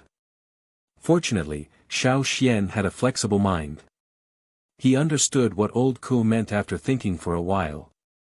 Seeing that Xiao Xian didn't reject their words, Gu immediately felt relieved. When he left, he planned to go to old Ke's place later to ask for credit. It would be best if he could get something good from old Ke as a reward. After helping Xiao Xian build the wooden house, Lang Jie and the others left. They had other things to do. After all, the first hunting trip was coming soon. Every time they went hunting, they risked their lives. They had to be well prepared to return safely. There were 2 hunting groups in the tribe. The 2 groups took turns to go hunting. When one went out, the other would be on duty in the tribe. They were responsible for the safety and defense of the tribe. After all, there were too many wild beasts in the mountains, and there were many old, weak, sick and disabled people in the tribe. Each hunting group was divided into 2 groups. According to what Lang Jie said, they were divided into 2 groups according to the warriors' abilities. The first group consisted mostly of totem warriors who lived on the mountainside or above, while the second group consisted mainly of people who lived on the mountainside. Lang Jie and the others were in the second group. When Xiao Xian went hunting, he would naturally follow them. After Lang Jie and the others left, Xiao Xian looked at the newly built wooden house. Caesar was curiously walking around the wooden house. If you shit in the house, I'll throw you out. Xiao Xian said. When they were in the cave, Xiao Xian had trained Caesar to go to a special place to shit like the children in the cave, or go directly outside the cave. Now that they had moved to a new place, he didn't know if the wolf could adapt quickly. We will live here in the future. We will make a wooden table, chairs and stools, and, after lying on the bed and resting for a while, Xiao Xian took out the sewn animal skin bag that he had delivered in the morning. He went out to find some gravel and put it in the bag to weigh it. Xiao Xian found the gravel that was heavier. These gravel were thrown away as waste after the stone tools were made. There were still a lot of gravel, and they were piled up like a small hill. Probably because the stone worms didn't like the gravel, they were rarely found there. Therefore, not many people went there. When Lang Jie talked about weight training, Xiao Xian thought about it. Therefore, he asked someone to help him sew a special animal skin bag. After filling it with gravel, it weighed nearly 200 pounds. Xiao Xian once wondered if these stones were metal ores, but after looking at them, he found that these stones were no different from the other stones in the gravel field except that they were harder and heavier. Xiao Xian naturally wanted to use ironware, but he didn't know how to make iron. More importantly, there were a lot of things in this world that were completely different from his previous life. There were too many things that couldn't be judged by common sense. Most of the stones here were unfamiliar to Xiao Xian. Therefore, instead of spending a lot of time to study them, Xiao Xian was more willing to solve the problem at hand. He didn't want to think about making copper or iron now. He tied a few animal skin bags to his arms and legs. After tying them, he moved a little and felt that it was okay. He could still carry another stone. It was obvious that a totemic warrior's body was really strong. Then, the weight training started with his daily movements. Although Xiao Xian couldn't carry 1,000 pounds with one arm like Gu, he could still lift a few hundred pounds. If it was in his previous life, Xiao Xian wouldn't believe that he could have such strength. When Xiao Xian was trying, he saw Caesar baring his teeth outside, so he untied the animal skin bag with gravel.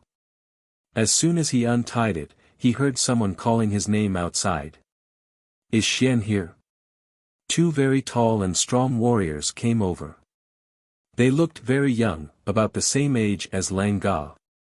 Their bodies were full of strong muscles, and their voices were rough and bold. "I'm Tua, and he's Kiki. The shaman asked me to bring you something," Tua said. Tua was much calmer than Lang Ga. Although he looked at Xiao Xian, he didn't mean any harm. There was even a smile on his face. The shaman fulfilled his promise. On the first day that Xiao Xian had his own house, he sent people to bring food to him. It was also a compensation to Xiao Xian. There was a lot of meat, all of which had been processed, and some had been pickled. In addition to the meat, there were several kinds of plant tubers and fresh fruits. In addition to these, there were 2 bags of herbs. Xiao Xian had seen 1 bag of herbs when he lived in the cave. It was mainly used to treat small illnesses, so he knew how to use it. Tua told Xiao Xian about the other bag, which was mainly used to treat external bleeding. As for the other person, he didn't seem to be a well-behaved person. And just now Tua said, "The shaman asked me to bring you something," instead of "we." Obviously, Kiki wasn't sent here by the shaman. After entering the house, Kiki kept staring at Caesar. He had his back to Xiao Xian, so Xiao Xian couldn't see his eyes. But judging from Caesar's expression, he knew it wasn't a friendly look. These warriors, who often went out to hunt, looked at animals as if they were prey.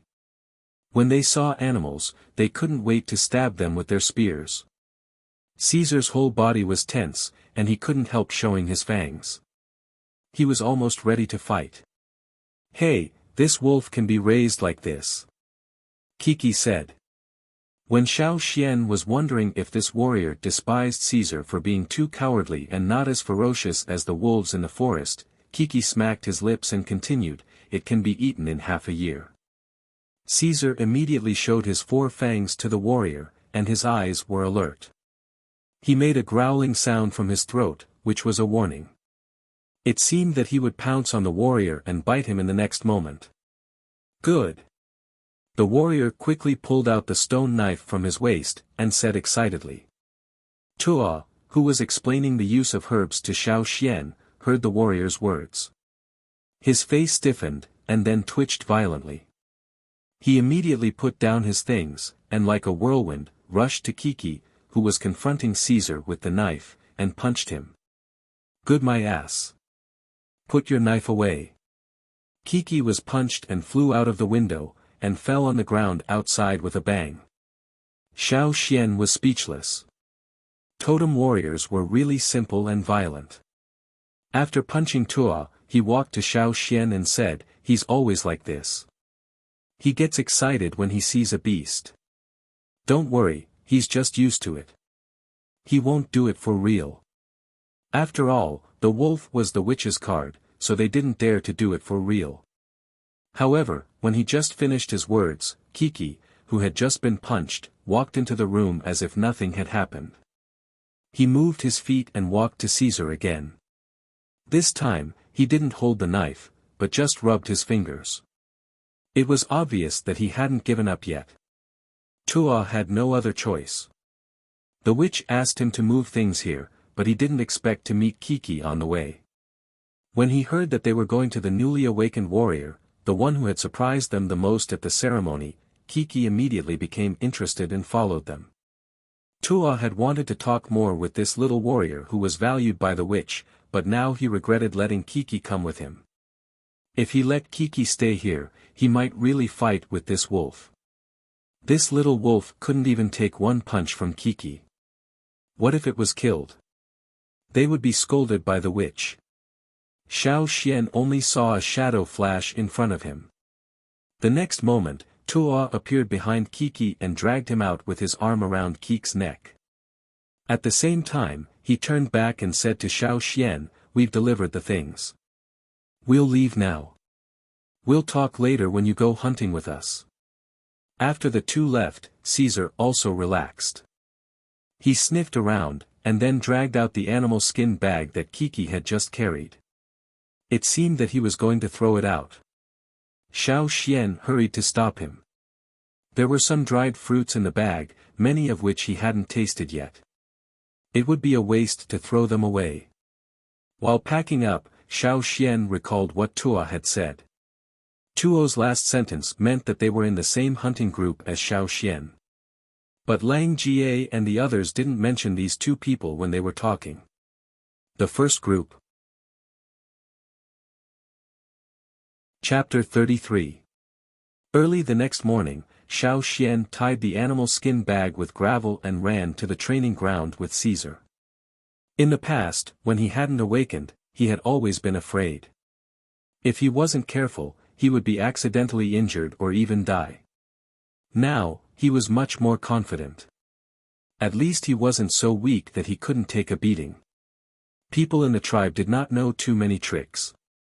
They could only imagine a prey and make a more direct response according to the prey's habits. Some warriors would treat the cliff as some kind of wild beast, and then hit the cliff with their fists and feet. Therefore, if you saw sand and stones flying around on the mountain, don't be surprised. It was just a totemic warrior practicing. Just like that night at the shaman's place, the kid could break an ordinary stone, spear, with one punch. After Xiao Xian ran to the training ground, he chose a mountain and carried a stone. He ran from the foot of the mountain to the top. On the way, he looked for a good stone and started to dig it. "Fortunately, I have such a special ability." Xiao Xian looked at the different shades of gray in his vision and sighed. Compared to the totemic power, Xiao Xian's other ability undoubtedly helped him a lot. It saved him a lot of time and effort to find it. Xiao Xian could not dig a middle or upper grade stone. If he hit it with his bare hands, it would hurt his own hands. After digging out the stone he liked, Xiao Xian looked at the sky. It was almost noon, so he carried the stone and ran back. He went back to the wooden house to eat something, and then went to Old Ku's place with the stone he dug out. In the afternoon, Xiao Xian arranged for him to learn how to make stone tools. Stone tools looked simple, but there were many skills involved. It was not just about knocking. First of all, you have to know how to identify the stone. Even stone cores of the same hardness may not be the same. Old Ku took out two similar stone cores and said. Xiao Xian watched as Old Ku directly knocked and peeled off one of them, while the other was heated and cooled. Old Ku explained to Xiao Xian the color change and cooling time of several kinds of stones after heating. Some stones would change in color and texture after being heated, while some would only change in texture, and some would have no reaction to the heating process at all. Sometimes, the temperature had to be controlled during heating.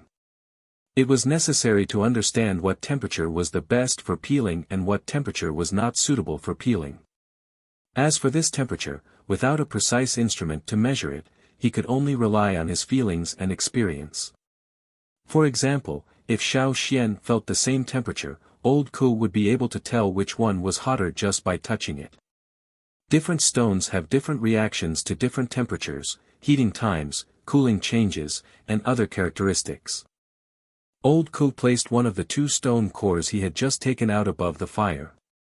Holding a stone stick in each hand, he placed the stone core in the middle. The fire burned very brightly, as if it wanted to dry people out. Just by standing next to the fire for a short while, one would be covered in sweat. Old Ku's face was also covered in sweat, but his hands were still very steady. His movements of flipping the stone core were also very agile. Half an hour later, the stone core that was being heated above the fire turned from its original grayish-white color to a reddish-brown color.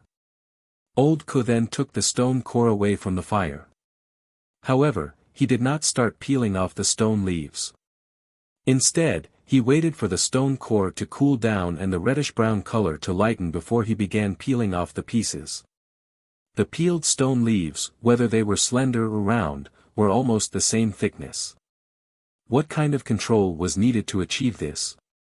At least in Xiao Xian's previous opinion, without advanced cutting tools, it would be impossible to achieve this level. The so-called ideal polishing was actually a very complicated process. Those who did not understand it would not be able to imagine it at all. After the theory came practice. Xiao Xian spent most of the afternoon practicing peeling stone leaves. Too much trash. Again. What the hell are you peeling off? Again. Poor control of the strength of the hammer. Again. Wait. Can this stone be peeled off directly? Did you eat too much fish? Take it and burn it. Some people who lived closer to Old Ko all knew that Old Ko's temper had become worse recently. When they talked about Xiao Xian, they all shook their heads and sighed, Xian, that poor child. In fact, the situation in the house was not as bad as the people in the tribe thought. Old Ko was not merciful with his words, but he still put a lot of effort into teaching Xiao Xian the skills of peeling, so he was willing to part with the stone cores. Xiao Xian knocked off 5 stone cores in one afternoon. Not counting the one he brought, the other 4 were Old Ko's own. The stones were not bad, so it was a waste to use them as practice stones. Old Ko did not feel sorry for Xiao Xian, but he felt ashamed of himself. Every day, Xiao Xian returned to his wooden house tiredly from Old Ko's place. His muscles were stinging, and the pain was getting more and more intense. Setting up a stone pot and lighting a fire was painful enough to make him grit his teeth. The area between his thumb and index finger was even more painful. He held the stone hammer even more tightly. It took him several tries to set up the stone pot successfully. Xiao Xian felt like the one being hammered wasn't the stone core, but himself. However, he slept very well that night, and when he woke up, his whole body felt refreshed, as if the muscle pain from yesterday was just an illusion. Xiao Xian did not know if this was a totemic warrior's own ability, or another special ability. Early in the morning, Xiao Xian planned to go to the training ground as usual. Yesterday, he saw a place with good stones. He could dig out some good stone cores. This way, he would not have to use Old Ko's stones all the time. What if he made Old Ko poor? As he walked, Xiao Xian felt that something was wrong. People who were not so active usually got up early and gathered in the same direction. After thinking for a while, Xiao Xian patted his forehead. He almost forgot. Today was the day that Lang Jie and the others went out to hunt. Xiao Xian took Caesar to the place where the crowd gathered. There was a road from the foot of the mountain to the top of the mountain, almost in a straight line. This road was higher than other places, and no one had built a house on it. The hunting team would pass through this road when they went out or came back, so they would not disturb the other residents in the tribe. Over time, this path also took on a different meaning. People in the tribe called it the Path of Glory. It was like a grand farewell to warriors who were about to go to the battlefield. People had mixed feelings. Some were proud, some were heavy, and some were hopeful. They did not know if their families were still safe when the hunting team came back. Would they be able to bring back enough food? Most of the people gathered on both sides of the Path of Glory were the families of the warriors who went out this time, from the elderly to the children. When the hunting team came back, these people would be here to welcome them. And the 2 times, their feelings would be completely different. However, besides welcoming and sending off the hunting team, for the warriors in the hunting team, this road also represented a kind of meaning. It was an affirmation of their own strength. If Xiao Xian were to describe it, for many warriors, this road was a road to show off their wealth. When they came back from the hunt, it was clear who got how much food, just like the disclosure of assets. Rich people naturally did not lack reputation, status, or women. These were all things worth showing off. "They're coming!" someone shouted. Xiao Xian looked over. There were about 200 people coming down from the mountain, and the one walking at the front was the leader of the hunting team. Xiao Xian had seen him on the night of the sacrificial ceremony. Not only the leader, but also several people behind the leader, Xiao Xian also felt familiar. They were all the people who danced by the fire pit that night. The people walking down the mountain, no matter if they were smiling or looking serious, each of their steps was full of momentum, like a general on the battlefield. At the back of the team, among the tall warriors, several children who were obviously shorter than the others were very eye-catching. Among them were the leader's grandson, Mao, and Fei, who had shown off in front of Xiao Xian before. "Hey, who are those children? Of course, they are strong enough to join the first hunting team. They are the best among the awakened warriors this year. Hey, is that Mao? No wonder he is the leader's grandson." The crowd was talking about it. Sai's father pointed at Fei and the others in the hunting team, and said to Sai, "Look, they are about the same age as you, and awakened in the same batch. They can join the first hunting team. What about you?" Sai straightened his neck. "Why don't you live on the mountain?"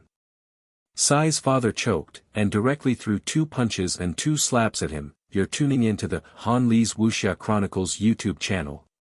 We're so grateful for your support, and don't forget to subscribe to join us on this incredible journey through captivating stories. Your generosity through donations truly makes a world of difference, as it's the primary source of revenue that allows me to expand and enhance this channel for you. Thank you from the bottom of my heart for being a part of this adventure.